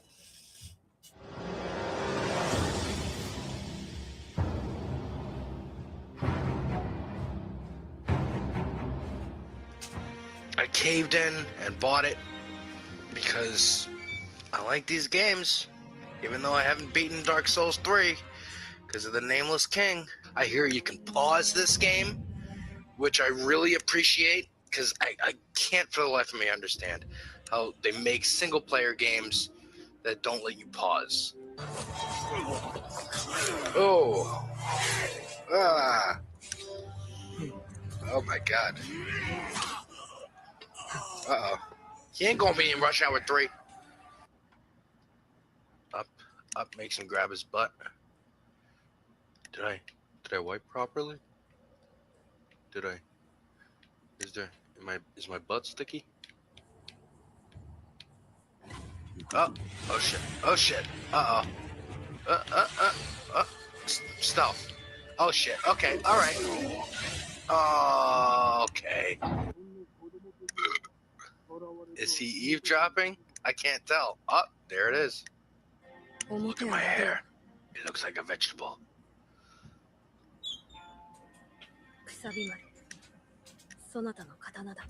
Are you subtly telling me I need a haircut? Okay, katana. Yeah, I know what a katana is. Okay, I'm not a pleb. I don't know how to use it. I should have read that. God damn it. I can't pause in midair. But it looks like I can pause the game. Pausing confirmed, folks. This is officially the greatest Souls game. Fuck all these books. Reading sucks. Play video games. What's up? Welcome to Dark Souls, bitch.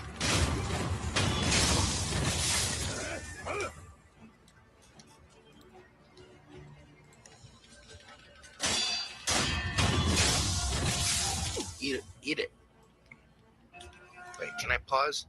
I can pause. Oh my God, this is the ultimate test of if you can pause.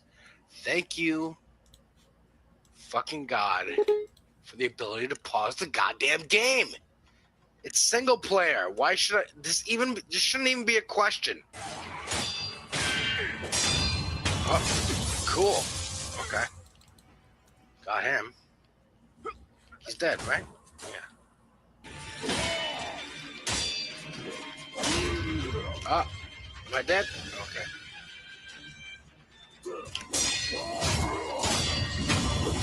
Oh, you're dead. I'm sorry, I was having too much fun rewatching this. I haven't watched this in years. Yes, pre-fancy mic. Well, actually, this is when I'm streaming from the PlayStation directly, so it'll sound like this anyway. Like anytime, like my Crimson Desert stuff that I recorded this year, all sounds like this. It just takes a long time to edit into a video. But yeah, folks, again, I got stuff on my channel. Thank you for indulging me while I hit the bathroom. But let us turn to a news story. J.D. Vance, our vice president, if you can call him that, is making the rounds, trying to differentiate himself from Donald Trump, distance himself more than Kamala Harris ever did for Joe Biden, while still trying to feign loyalty. And it's a weird thing. And I was kind of wondering why, but I just found another clip to go in this segment that kind of explains the whole thing. So here's JD Vance on Joe Rogan, his favorite outlet to get propaganda out to the masses. The thing I couldn't get over Biden is just bad staff work, man. The way that he ate ice cream. I mean, it's like, you know, we could bring some of this stuff up, but it's like they would get him eating ice cream in the most ridiculous, suggestive way imaginable. How relatable, JD. You see a man eating ice cream and you think sucking dick. I mean, that's from fucking couches to fantasizing about Joe Biden sucking dick. You're trying to appear more normal? You're trying to get rid of those weird allegations? Those weird allegations should never have stopped. You are weird. You are weird. The end. Keep calling them weird, folks. They hated it. They hated it. One of the only good things the Kamala campaign did was let Tim Walz cook for a little bit and call these motherfuckers weird, because they are. Never beaten the allegations of being fucking weird. But my sense is that the way that all foreign influence works in the United States is people try to manipulate American public opinion, and then from manipulating a public opinion, they try to get the outcomes that they want. I mean, this thing is a very good example of this.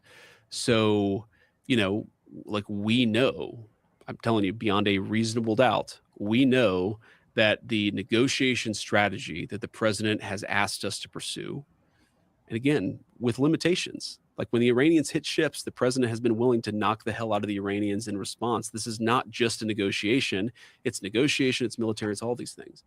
But I know beyond a shadow of a doubt that there have been people within the Israeli government who are trying to, like, actually shift us away from that policy because they want to continue the military campaign. And by the way, like, there are people within their government that I love, I have good relationships with.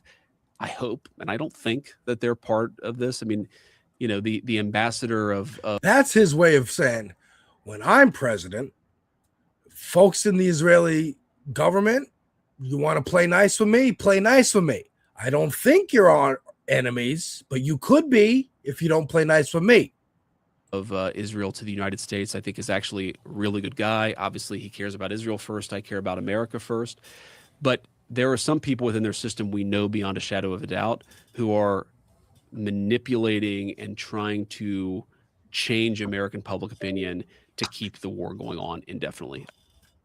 So that's his answer to when Joe says, is Israel trying to influence how long we go to war, if we go to war, who we go to war with? Now, Joe doesn't say, why the fuck are you trying to integrate our militaries together? Why the fuck are you letting Peter Thiel just put Palantir, integrate Palantir into our military systems, into the Pentagon? Why are these flock cameras appearing everywhere? Why are you trying to control the population? Why are you censoring anything that's critical of Israel? He doesn't say any of that. He doesn't say any of that because he's Joe Rogan. He's paid not to. And here's his response to the Epstein files, which is also shocking. But if people want to say we mishandled the Epstein release, guilty. We did mishandle, especially the communications of it. What do you think should have been done? I think that we should have just dropped everything at the very beginning And like, obviously it takes a little time to review the stuff, to find the stuff, to redact things where you have victims and so forth. But we should have just done it as quickly as possible. But some of the stuff that was redacted, some of the names that were redacted weren't victims. So yeah, I've looked into this, and my understanding of this, having looked at a lot of this, but not all of it, is that it is sometimes hard to draw a distinction between victim and co-conspirator. And like, let me highlight this in a very sort of obvious way. Ro Khanna, who's been one of the loudest voices on the Epstein file. Well, he became very loud on the Epstein files the minute Donald Trump became president, didn't seem to care about it during the Biden administration. He actually brought one of the Epstein victims, I think, to the State of the Union last year, or maybe it was the year before last. Well, like, that victim, and I'm not saying she wasn't a victim. I don't know anything about her particular case. She was also listed as a co-conspirator in some of these documents, right? So there's an idea that some of the people who were engaged in the sex trafficking were also, facilitating it as well. So they were incentivized to get more girls. Yeah, but yes, that's right. But the idea is that it's hard to sort of, it's sometimes a little bit of a gray area between, some of the people who were alleged victims were also alleged co-conspirators. And so what DOJ tried to do was kind of make that judgment as best they could and release as much as possible.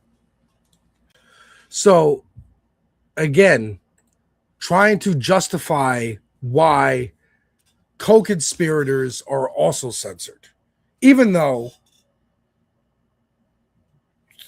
the most co-conspirators, like Donald Trump, allegedly, clients, Howard Lutnick, the other abusers are also all censored because one or two of them might have been also victims as well. So he's saying, really, Trump's censored in there. If Trump's in there at all, he's censored because he's a victim too. He got fucked in the ass by Jeffrey Epstein. That's what happened. He's a victim too. Now, I was wondering why he's doing any of this. Why he's trying to explain these things. I guess it's to his base, right? The Joe Rogan audience is their base. Well, part of it is this. Where is it?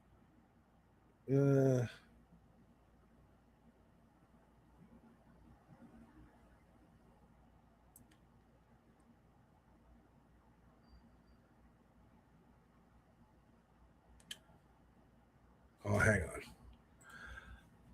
I forgot a clip. How can I forget a clip? I never forget a clip. There's the clip. There we go. So this is the reason. Because I've been screaming at the top of my fucking lungs on this space. Stop giving Tucker Carlson airtime. Stop giving him credit. Stop saying, oh, he said something we like. Let's elevate him. Let's try to bring him into the fold. Fuck this motherfucker. Let him go the way of Bill O'Reilly or Meghan McCain. They both still have shows, but nobody's paying attention to them.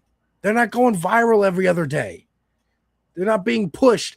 People aren't going, oh, man, they're saying something we agree with. Let's embrace her like the Democrats embraced Liz fucking Cheney or George W. fucking Bush. Stop falling for it again. Watch this clip from Tucker. So the Republican Party, the fact that you've left it, does that mean you've given up on J.D. Vance leading the Republican Party, being the next presidential candidate, and it being a different Republican Party to what you see now? Well, I think if J.D. Vance were president, of course he would not be at a war with Iran. It's impossible for me to imagine J.D. Vance standing up and saying we need to have two wars to defeat a phantom nuclear program. It's like too insane. I think he has too much self-respect to say something like that. I don't think he believes it. I think J.D. Vance would have led the Republican Party into closer alignment with its own voters. But he was not the president. He's the vice president. He's meaning he would have been a better president for what I want. They would have gotten away with Project 2025 a lot smoother because we would have rolled it out a little bit slowly. little bit ease people in, slowly choke them, slowly place the noose around their neck. Don't just slap a noose around their neck. They're going to realize it's not, and try to yank it off. You got to make them believe it's a necktie. And he doesn't have the authority. Yeah, but he could be the next presidential candidate. Yeah, I mean, we'll see. I mean, I wish he had been elected president in 2024, but that didn't happen. I love JD. I've never been shy about that. I've taken a lot of abuse for saying that. I probably haven't helped him at all by saying that. I don't agree with him on everything, of course, but I think he's an honest, very smart, decent person that puts him above almost all politicians I've ever met. And so I'm on some basic level rooting for him, but it's just hard to imagine. You left the Republican Party, but you're rooting for him. You're rooting for JD. And this is now what makes it clear to me. Tucker Carlson doesn't want to run for office. Tucker Carlson wants to be Rush Limbaugh. He wants to sit on the sidelines, but have the power to say, I want that candidate. That's going to be the candidate. I have a powerful voice. I have a powerful audience. We see the Republican primary. I point to J.D. Vance. My audience votes for J.D. Vance. I get to select the candidate. That's what he wants to do. And he wants JD to be that guy. Again, JD was fucking nobody. JD, in case you forget who he is, JD Vance wrote a book, okay, called Hillbilly Elegy that came out in 2016. It was a memoir by J.D. Vance about the Appalachian values of his family from Kentucky and the socioeconomic problems of his hometown of Middleton, Ohio, where his mother's parents moved when they were young.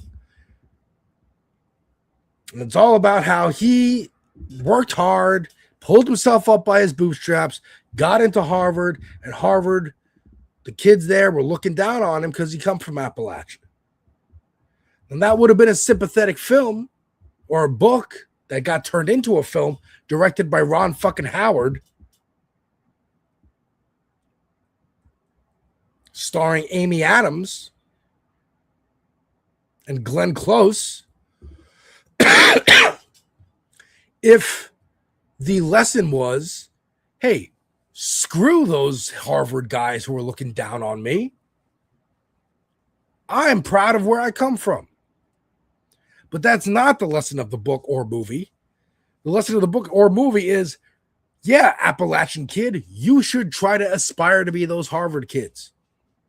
You should try to get your seat at that table like Jay-Z wants, and then become them and work for them like I work for Peter Thiel.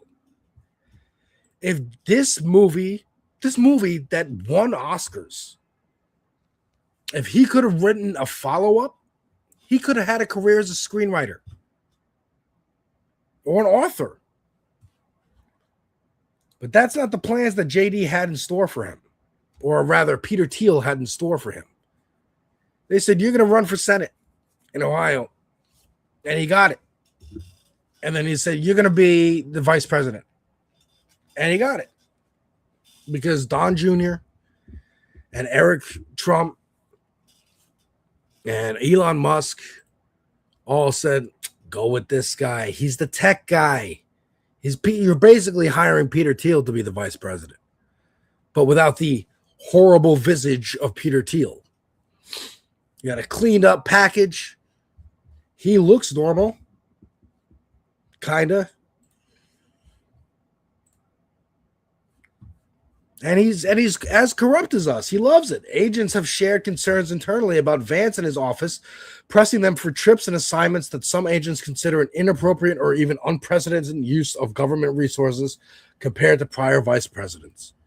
He's getting in on the grift too. He's having fun. Welcome in, Rolo. How are you? What's going on? Welcome to On Flow Fridays on Raw News and Politics. I am your fill-in host / co-host when she's here. When Gina's here, Alex of Devil's Advocate Productions, and this space being the media collective where me and Gina met, and the reason I'm the co-host. JD Vance and Tucker Carlson are planning not necessarily a coup. I mean, everything's a coup with them. They love coups. But kind of, yeah, a coup. You know, the anti-Israel, but not quite. It's a rebranding exercise is all it is. Like, Tucker didn't leave the Republican Party. He even said in his screed about leaving that I'm not going to go join the Democrats now. I'm not going to become a progressive or DSA socialist guy. I'm just politically homeless. I left the left, but the right. I left the right. Basically, you don't have my tacit endorsement. I am not a Republican. I am Tucker Carlson. I'm not black. I'm OJ, like Jay-Z will say on a song that I haven't gotten to yet. I'm Tucker Carlson. Court me. Court me and my vote. Court me and my endorsement. That's what he wants. And I hope they don't give it to him. I hope this fractures the whole party. And I believe it will. I believe it will. So once again, my name is Alex of Devil's Advocate Productions on YouTube. Devil's Advocate Productions over on Twitch. I talk about movies, music, TV, and video games on my channel with politics thrown in because, of course, art is inherently political. I'm also a host on this space, live Mondays through Thursdays. We're going to have a Discord coming soon. That is how I met Gina. She is one of the hosts. Also have Logical Leftist, Ben Dixon, Boston Brian, Cosmopolitics, Movie Night Extravaganza. There are games on this space. There are movie talks. There's a discussion panel show on Thursday evenings now. This is what's going on if you're just tuning in. I am filling in for Gina. That's what's happening. Next, ICE. ICE is doing fucked up shit. As we talked about earlier in the show, it is connected to the voting of the midterms. They're definitely going to put troops at poll sites, try to discourage people from going to the polls, from voting. Going to try and probably arrest lawmakers, kill lawmakers, maybe not seat lawmakers who won their elections, because we're going to associate them with terrorism. If you're anti-American, you're terrorism. What is anti-American? Well, whatever we decide. You protest the data center, you're anti-American. You have pink hair, you're anti-American. You want to put Lupita Nyong'o in the Odyssey, you're anti-American.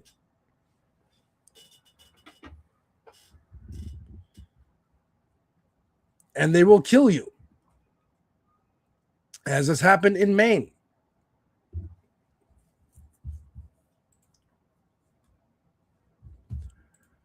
They don't even need to do it. Here's a video of someone pretending to be an ICE agent. Actually, no. This is ICE in plain clothes. You wouldn't even know that this is an official government officer coming to arrest you because they're thugs. Whoa, what's going on? What's going on? What's going on? They do it here. I ain't gonna think they go. What's going on? I don't know what they doing. What's going on? I don't coach What's them. going on? Law enforcement. What's going on? We can still have the right to know what's going on. Hey, my God. Everyone back. And you see, they walked away because they're being filmed. They left. Are you okay? What are they doing? Are you okay? Everyone back up. Come on. Come on. Come on. Come on. And airport security is doing what he thinks he needs to do and say, hey, this is law enforcement, stop. but the law enforcement's running away. Oh, hey, who on there? Hey. That's law enforcement. How do you know that's law enforcement? Did they show badges? Like, what the fuck is this? Right, yo, dude.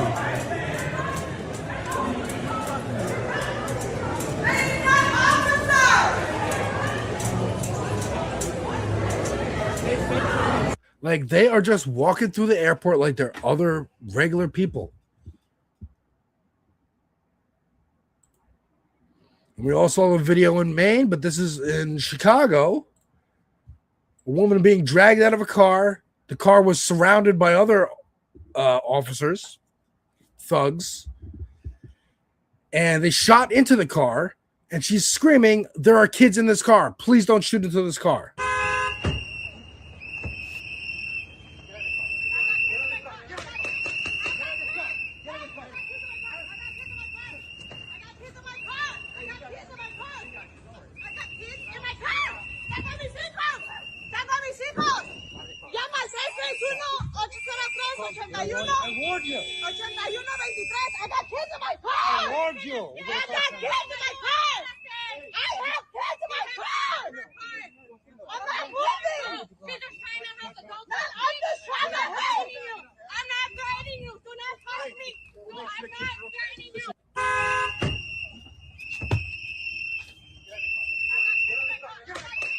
Yeah. So that's ICE doing ICE things. Now, this is about the officer in Maine. According to the wife, it's the, where is it? Where is it? No. I had it pulled up. Hold on. This is the wife, the ex-wife David back of this officer in Maine, given her description of his character. David back in November brought up that he had accepted a job with ICE. I thought that it was just a delusional thing because I'm used to him talking crazy, so to speak. So I said, yeah, sure you are, buddy. You know, I didn't realize that he was actually working for ICE until yesterday. And I was completely shocked because I'm like, how do you keep getting into these jobs where you're around guns all the time? I asked him what was going on. He told me. That's a good question. We should investigate we should audit the hiring practices of every fucking police department in this country, every law enforcement agency in this country, and find out how the fuck they keep hiring violent criminals. These are violent criminals with violent tendencies to not only carry weapons, but to have legal authority to use them however they see fit according to their training that they supposedly get, that Susan Collins votes for. That I don't need to be answering questions for anybody, that all I needed to know was that it was a justified shooting and that he did do it. And he claimed that this man had tried to run. Once again, like the Boozy story, I don't know who you are, but you shouldn't do it. It was a justified shooting, but I didn't do it.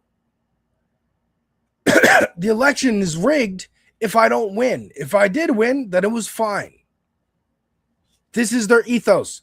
It's my way or no other way. It's only my way. Him over. And I said, I don't see that in anything. And I've watched it from all angles. All I seen is how the car was going in circle after the fact. And then he's like, well, I need you to lie about my character because this is how, like, this is what it comes down to is my character. I don't want you talking about any of the abuse in our relationship. Like, this is literally about me, actually. I told him that I was not going to lie for him, that I've waited years to speak my truth. I've been silenced long enough. And now I need to come out with everything because a man lost his life. It was abuse, not only to me, but to our daughter. And even being divorced from him, I've dealt with harassing phone calls, threats of him wanting to kill me. I believe that this man was murdered.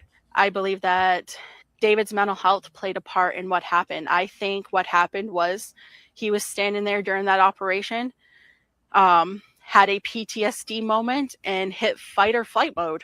And unfortunately, a man lost his life. I mean, that's even being gracious that he had a PST and just wasn't like, you're annoying me, I'm just going to shoot you.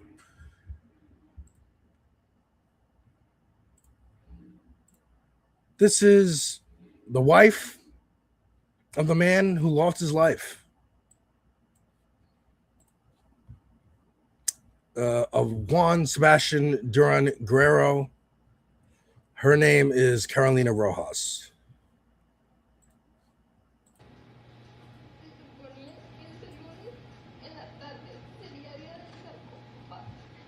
Oh, the audio on Twitter is shit. I'm sorry.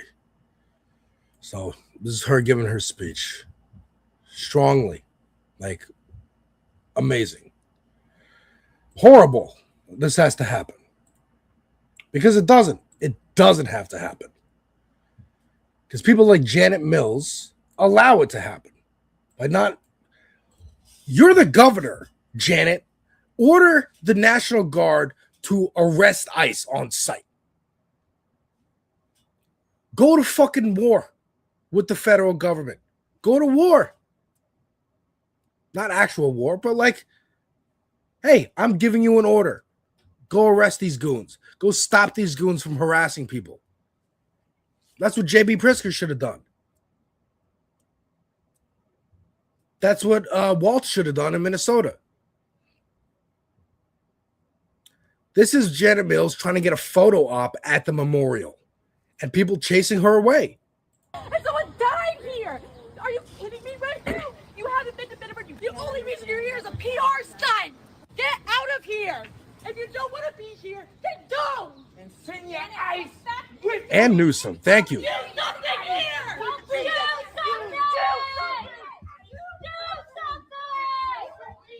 something!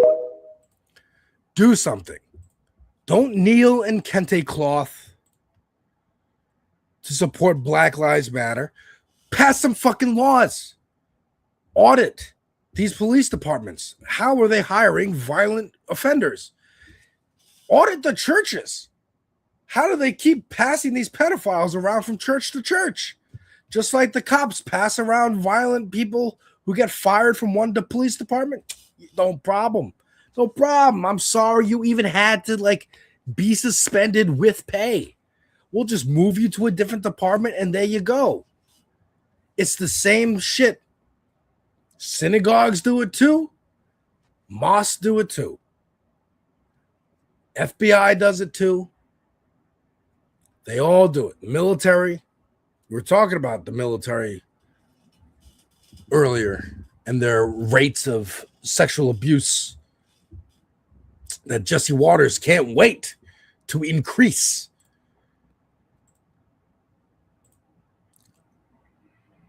This was AOC's response to a question asked on Trump reversing course on halting ICE from doing traffic stops. So ICE was going to stop and say, hey, let's not do traffic stops anymore. Because the goal isn't to stop this stuff from happening. The goal is to stop people filming it and it going viral and they get a bad look. Tom Homan in that clip said, there will be more bloodshed if people like AOC keep talking like this. So again, the goal is not to stop it.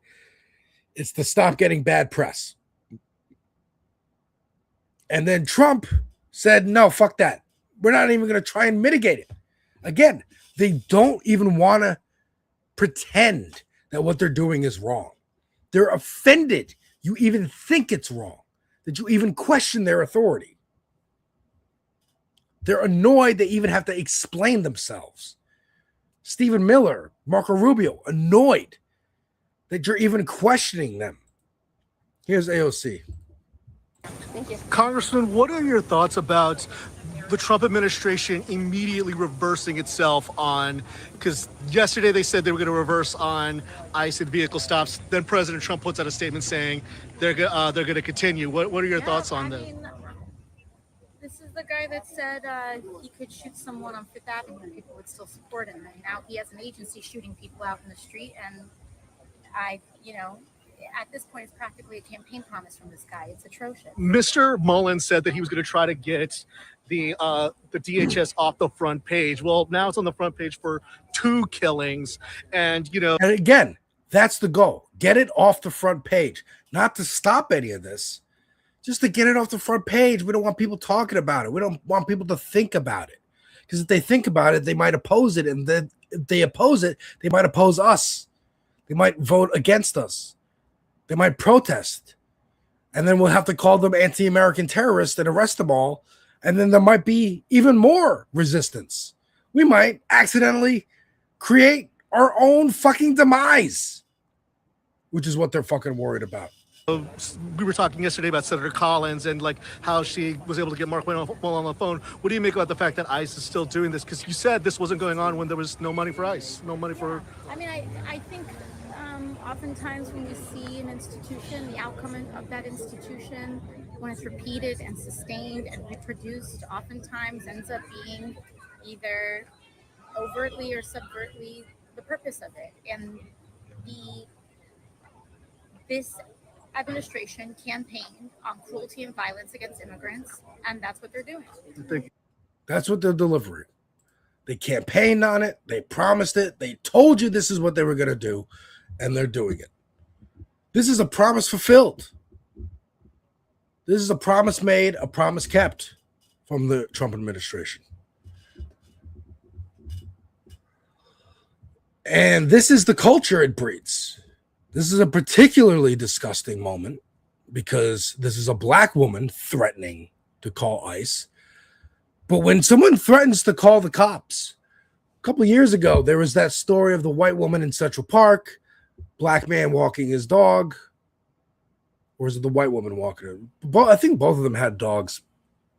And the white woman started filming the guy and saying, "Please get away from me. You're scaring me. I'm going to call the police." And we all recognize that as a threat. She was going to call the police because she was uncomfortable seeing a black man. And she was going to use the state to enact violence. Just like a white woman did against Emmett Till a couple decades ago. And now, some black folk that do not understand where they sit in the white supremacy believe that they can call ICE on people too. Maybe we should call ICE on you. You gonna call ICE on me? Oh, say that again. Say that again. Maybe you need to be, because you don't act like a citizen. Get away. Who you gonna call on me? Hello. You gonna call ICE on me? Get away. Say that again. She said she's gonna call ICE. Call ICE on me. I dare you to call ICE on me. Call ICE on me, lady.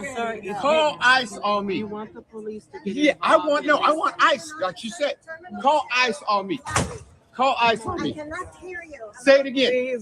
Say it again. You need to get say it again like you got some guts. Get it out my face. Say it again. Get out my face. Say it again. Get out my face. Say it. Your ass is fired. You're getting fired. You get fired. You get fired, and I'm suing you now. I don't even know if this guy is in the right. He could have been a total asshole. And she's just like, "Get the fuck out of here. That's why I'm filming you. I don't know what to say. I'm calling ICE." The fact that this is a threat people are throwing around at each other is the culture that Breitbart, Steve Bannon, Donald Trump, Mike Pence, all of them cultivated over the last 10 years. It's going to take a lot to undo this. It's going to take a lot to undo this. And what's going to help is this. It's going to help. It's not everything, but it's going to help. Yeah, calling ICE is a death threat at this point. Absolutely. Calling the police is a death threat. This is going to help. Workers deserve more. Platform from the DSA. You don't have to join DSA. I'm not part of DSA yet. If I could figure out how to join and not pay a monthly fee, monthly dues, I will figure it out. But you should read this plan. I'm going to post this in the chat. You should read this plan for yourself on your own times. but they have a bullet point platform here. And all of these things, getting some of any of these things will help change the culture of this country. That is what they are afraid of the most. That's why they fought so hard against Zoran Mamdani. You get any democratic socialist in a position of power where they can actually affect change, then you see the example. You point to that and go, why don't we have a Mamdani here in Ohio? Why don't we have a Mamdani here in Louisiana? Why don't we have a Mamdani here in Colorado or Arizona or Maine or Michigan? Because look at what's going on in New York. Look at how much he's getting done. This is just the first year. This is what they're afraid of. That young people my age and younger, I am not that young, do not remember the infamous words of Ronald Reagan, where he said the scariest phrase is, "I'm from the government, I'm here to help." That actually, "I'm from the government and I'm here to help" should actually give you hope and not terror.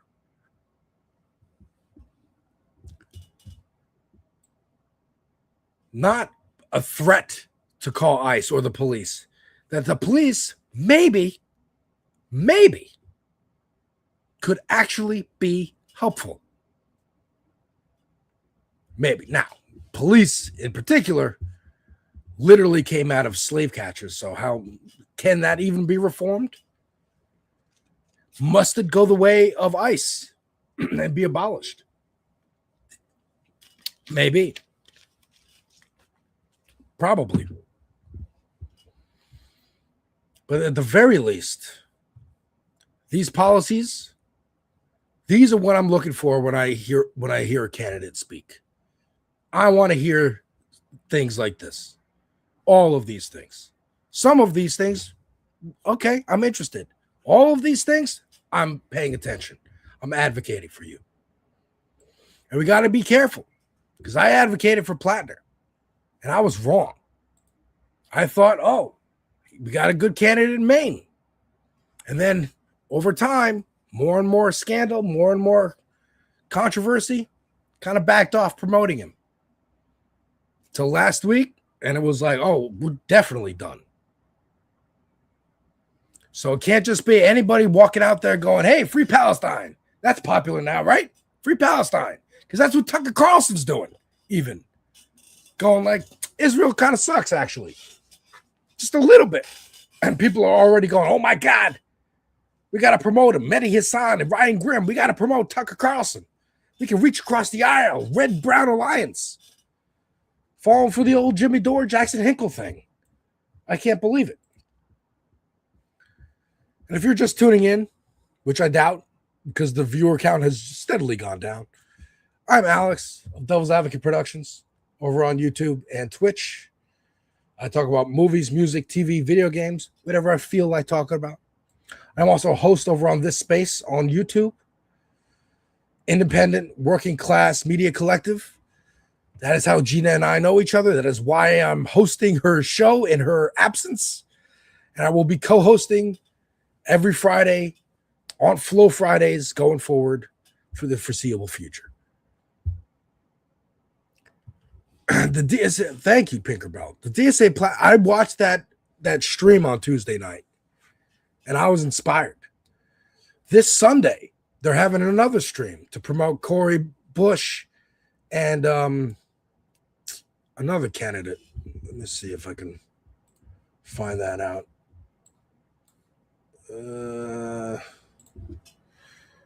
Okay, let me see. Cori Bush, DSA Sunday. There we go.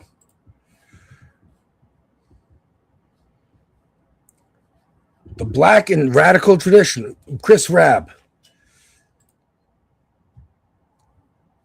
July 19th, 8 p.m. Eastern. Oh, so this is a DSA members only call. So maybe I can't. Maybe I can't jump into it. But I'm going to try. I'm going to try. I might join. I might just join just to be part of that call. And you can too. And you know how I know it's effective? One, Republicans are terrified. Two, Democrats are terrified. And three, that call on Tuesday, the next day on Wednesday, saw footage from that call on Fox News.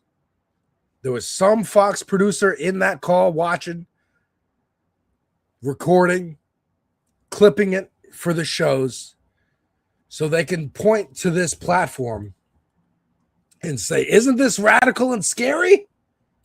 Aren't these things radical and scary? If your kids come home from college, because you're no doubt an old person watching Fox, and they say any of these things, turn them in to ICE. Turn them in to the police because they are an Antifa terrorist. That is what they're saying. So I have a couple more segments. I have a couple more. We're going again, a little extra long today without Gina because we're wishing Gina well.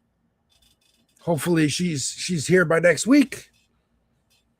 But in her absence, I will give you more show than you could possibly handle. This is a short segment, very short.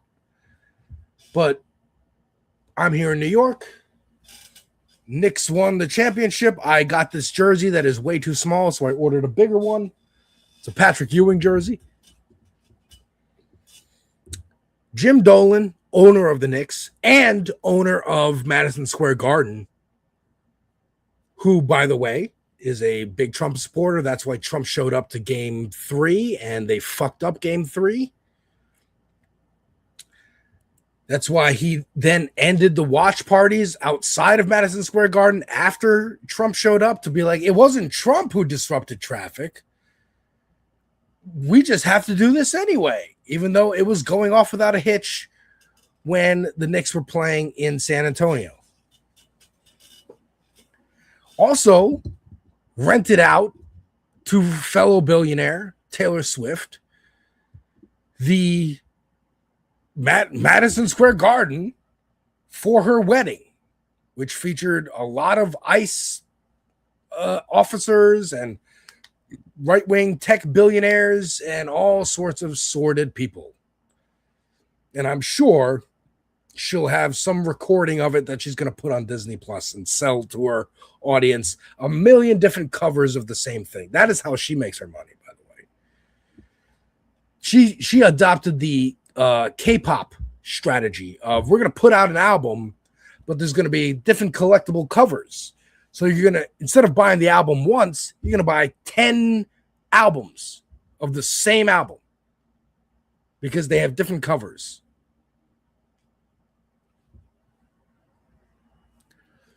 Jim Dolan, owner of the Knicks, has been using surveillance. How an MSG database tracked and categorized hundreds of celebrities, famous Knicks superfans, and even some of Taylor Swift's wedding guests. Interesting. Labels included LGBTQIA, do not host, and low to high risk. In April, we published our first story about surveillance machine at Madison Square Garden, an operation that allegedly tracked a trans woman, lawyers, and protesters, and more. I remember this story coming out in April. There was a Knicks superfan who kept, had season tickets and would show up to every game, and they banned her. They banned her because Jim Dolan didn't want to see that person in the stands. By the way, thank you so much, Buddy Linton, for subscribing. Appreciate that. Over on Twitch, I'm co-streaming to my Twitch channel and my YouTube channel as well, so thank you very much. And now there's an update to this story. Jim Dolan is suing Wired. This popped up last night. Earlier today, Wired learned that Madison Square Garden was suing us for our accurate reporting. We stand by this reporting and plan to vigorously defend it against this baseless and ridiculous lawsuit. We look forward to continuing our coverage of MSG and on billionaire James Dolan's use of technology across his entertainment empire. It's one part of our wider mission and the critical job of journalists, now more than ever, holding power to account. Wired also, they are a tech outlet. They talk about not just the surveillance of Jim Dolan, his use of it at Madison Square Garden, but the flock cameras appearing everywhere, Palantir, crypto, Elon Musk, Tesla, SpaceX, all the ghouls who are trying to carve up this world into their own personal kingdoms. And you think I'm exaggerating? I'm not. Peter Thiel said this. They want to control, they want to have cities, city-states, instead of countries. They don't care about countries. They are not patriotic. They're not loyal to any place or person other than themselves. They want to create city-states where this town or this city has one business, and it is our business. Every corner store is our corner store. Every product in those corner stores or grocery stores or hospitals is our products. We are making money, whether you're buying food for your family, whether you're going to work, whether you're buying a Christmas tree, whether you're having fun at a movie theater. We own all of it. We're making money coming and going. And Wired would be another a foil to them because they're reporters, they're journalists. They're trying to get rid of any kind of legitimate journalism still left in this country.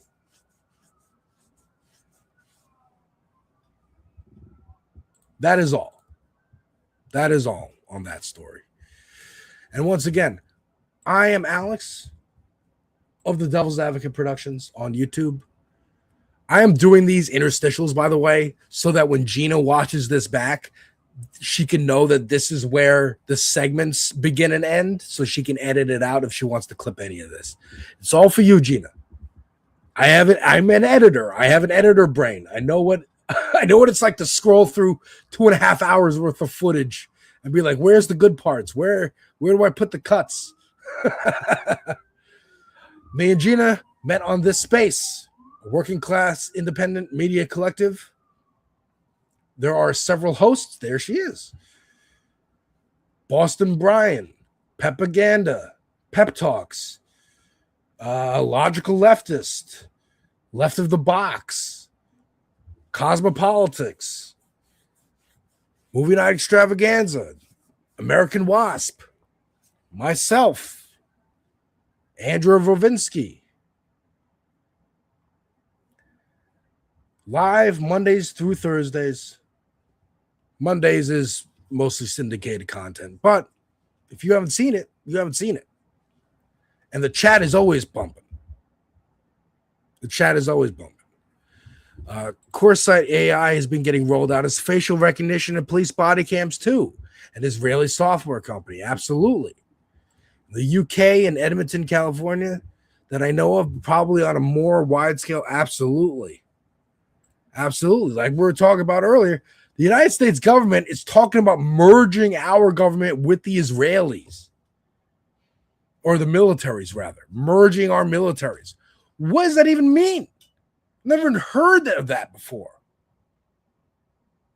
And that's where I come in with my idea. Hey, I'm president, or AOC's president.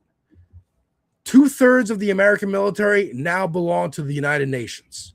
Will only be deployed if the United Nations has a consensus on where to send them so that we can stop countries from committing genocides.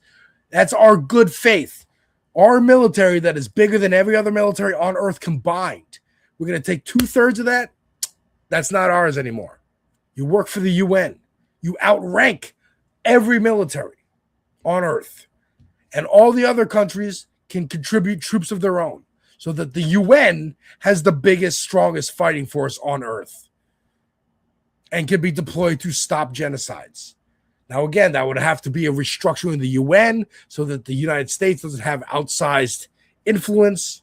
Israel, Russia, these countries don't have outsized influence on votes. But if we're talking about merging the Israeli and the United States military, I don't see why that's not a possibility. So I have 2 segments for you. 2 last segments. This one is a good one. This one's a positive one. I want to leave you on a positive note. Okay? Once again, been talking about the DSA and the platform, the Workers Deserve More platform, which I encourage you all to read, because these are the tenets: thriving working class community, working class foreign policy, working class democracy. And under each of those are clickable links that will explain each of these pillars: democracy for all, real democracy, democratic Congress, economic democracy, democracy at work, unions, getting rid of the Senate and the filibuster, getting rid of the Supreme Court, foreign policy, ending the war machine, freeing Palestine, ending blockades, embargoes, and sanctions on places like Iran, Cuba, and abolishing ICE, a fair immigration policy. Working class communities, freedom to flourish. Your needs are taken care of. You have a right to housing. You have a right to food and water.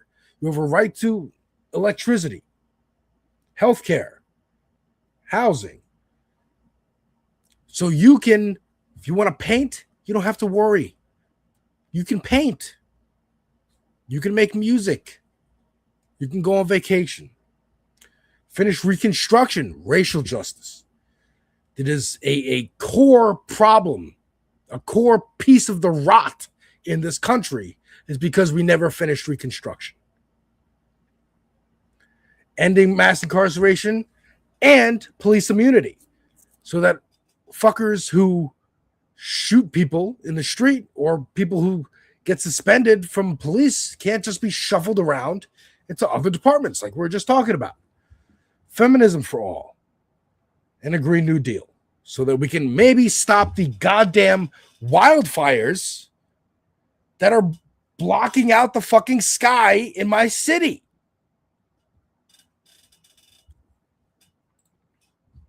And we have some examples. First of all, Republicans are doing our work for us. Here's RNC Research retweeting Hassan interviewing a candidate for Florida.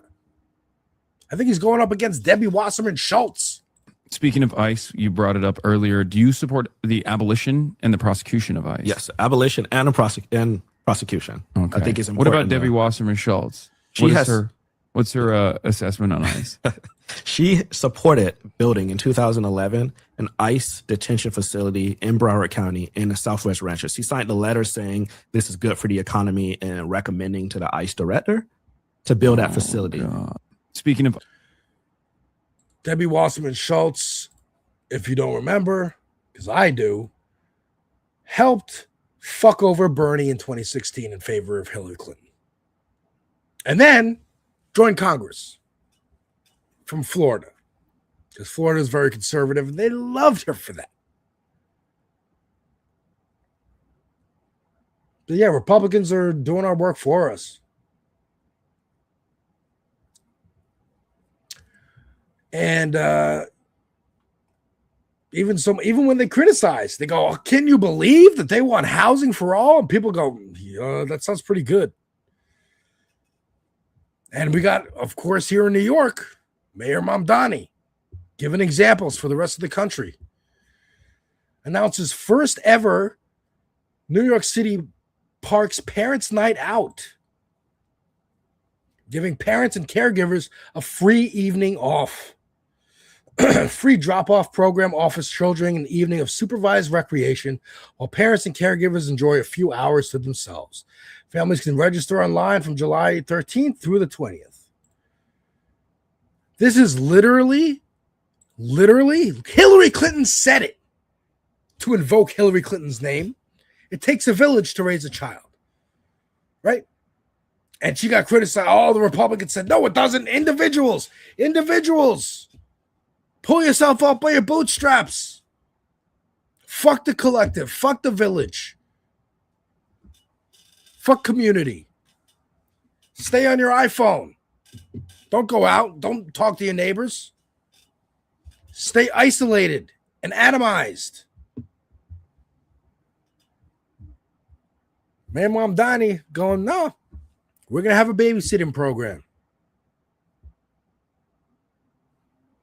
Hell, he says, every parent knows that just a few hours to yourself can feel like a luxury. It shouldn't be. That's why we're launching New York City's first ever Parents' Night Out, so that parents can get a little time on their own to catch a movie, run errands, or go on a date without worrying about who will take care of the kids or how much it'll cost. Making New York City more affordable isn't just about lowering costs. It's about giving people back their time. This administration is committed to making it easier to raise a family in the greatest city in the world. These fuckheads, J.D. Vance, Tucker Carlson, Stephen Miller, in that clip we played earlier, said families are good. You know what's good. Families, children, right? White children, white families, the picket fence, the 50s nostalgia ads that they think was reality. Here's Mamdani actually helping parents, actually helping families, actually helping families become healthier and flourish. Because when parents aren't stressed, if I have to fucking be with these kids all the goddamn time, I don't have any fucking break, it can create tension. But when the parents get a break, okay, I can handle this. Drop them off at the playpen with people who are certified child caretakers. That's the importance here. An example for the country. It says only from July 13th through the 20th. This is a pilot program. They're seeing if this can work long term.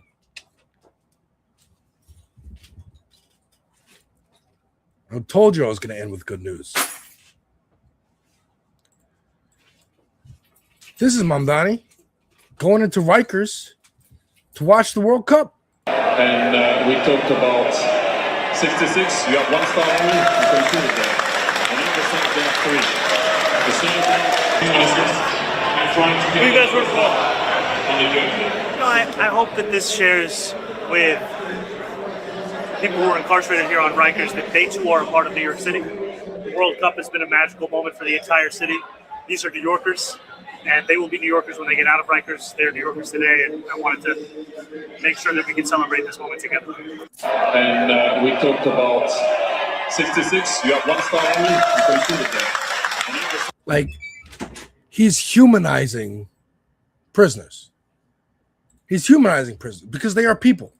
They are New Yorkers. Like he said, they're New Yorkers now. They're New Yorkers when they get out. It's about rehabilitation. That's what prisons are supposed to be for. They're not. It's a slave ring. That's what it's for, really. The 13th Amendment that abolished slavery. It said abolishing slavery except for people who are incarcerated.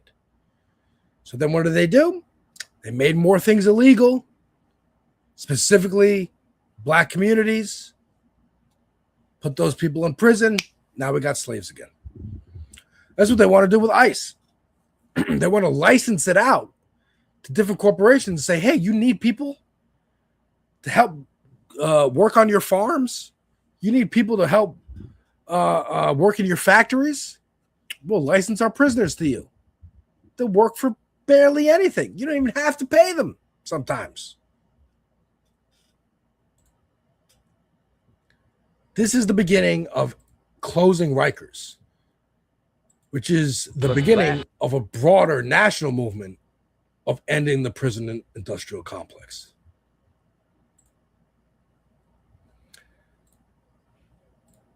And today, Mamdani explains why, even though the city council passed a bill to raise their own pay and the pay of some government employees, Mamdani won't be taking that pay.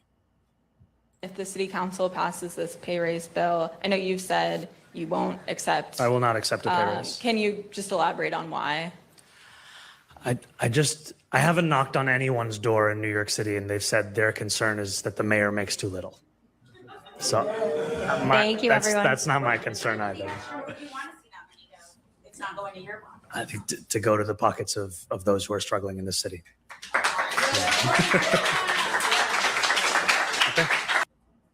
That's the man. That's what we should expect from all of our politicians. I'm not trying to get rich here. Like, I don't care if there's a pay raise. It shouldn't have gone through. If it passes, it shouldn't have passed. And if it does, that extra money, I guess I'll try to redistribute it to the people who actually need it. Like a good public servant would. So yeah, folks. That's the show. That's the show. Once again, I am Alex of Devil's Advocate Productions on YouTube and Twitch. This is my channel. I talk about movies, music, TV, and video games. With, of course, some politics in there because art is political inherently. I don't avoid it like a lot of other channels do. And I also don't try to push people right wing like other channels do. I try to push them to the left. At least a little bit. With my reviews and my reactions and my playthroughs. I'm also on this space, a working class collective, live Mondays through Thursdays on YouTube. This is how I know Gina. This is why I'm the co-host and the fill-in host for Aunt Flo Friday for the foreseeable future, because we met on this channel where there are tons of different hosts, Boston Brian, Logical Leftist, Cosmopolitics, tons of different kind of shows. People play video games on there. I play video games on there. Talk about movies. Also, hard news, breaking news. Our goal is to get to a 24/7 news channel, leftist news channel on the internet. Not just on YouTube, but our goal is to be on YouTube, Twitch, Instagram, every platform, and have our own site. So if any of those go down or any of them start really cracking down on left-wing content, you can come to our site and we're live. If breaking news happens, who's live? Who can I watch? This space is going to be live. That's our goal. So we want to build that up as much as we can. And the very last thing I will do, because my lovely, lovely off-screen wife just got home. She's walking the dog around. I thought we'd have a little fun. This was the last thing that I wanted to share with y'all. Because on Sunday, one of the things that happened this week in news was Lindsey Graham passed away. Suddenly, at 71. Vaxxed? Question mark. But someone made a game. Someone made a game called Lindsey Graham in Hell. And I wanted to share it with y'all. So let's see here. WSD, arrows to move. Hold space to jump. E is shoot. Let's see here. We have to find Birdo.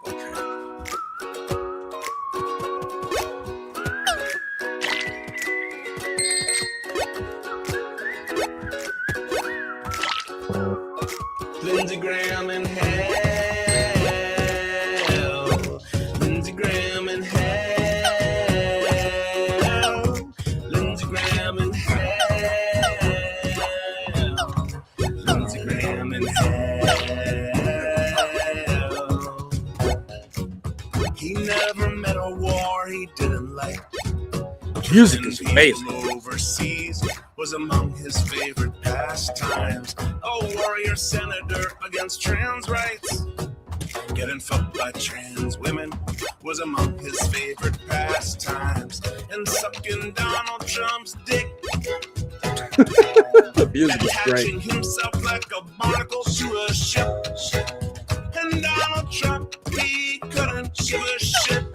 When asked about him dying, Donald said nothing about Lindsey, and and just pointed out how it would be harder now to pass the SAVE Act. Lindsey Graham in hell. Lindsey Graham in hell. Lindsey Graham in hell. Lindsey Graham in hell. Double jump. Lindsey Graham in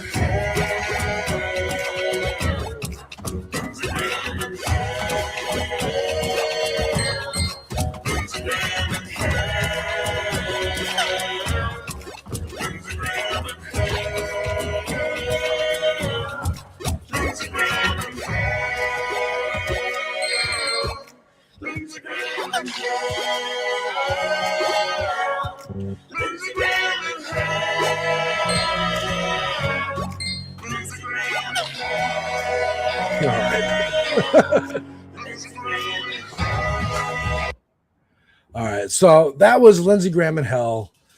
If you want to play it yourself, I will put the link in the chat.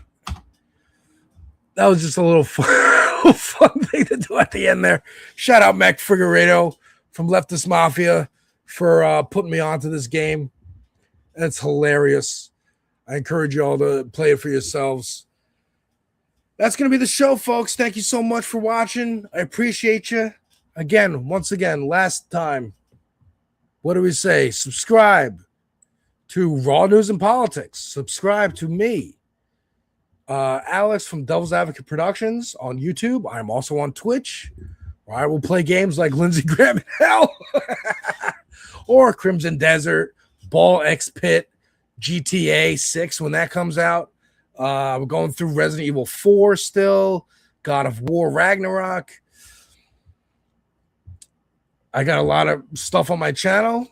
Album reactions, movie reviews, trailer reactions, video game reviews and playthroughs, and trailer reactions, TV reviews. Lots and lots of stuff on the channel.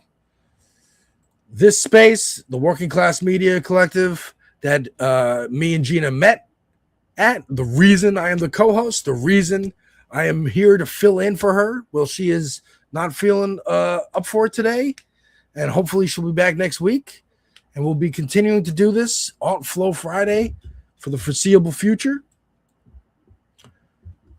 Thank you so much, folks, for watching. Really appreciate y'all. I am going to figure out dinner with my lovely, lovely wife and continue to watch The Ultimatum on Netflix because we love our trash TV. Yes, we do. Take care, folks. Bye-bye.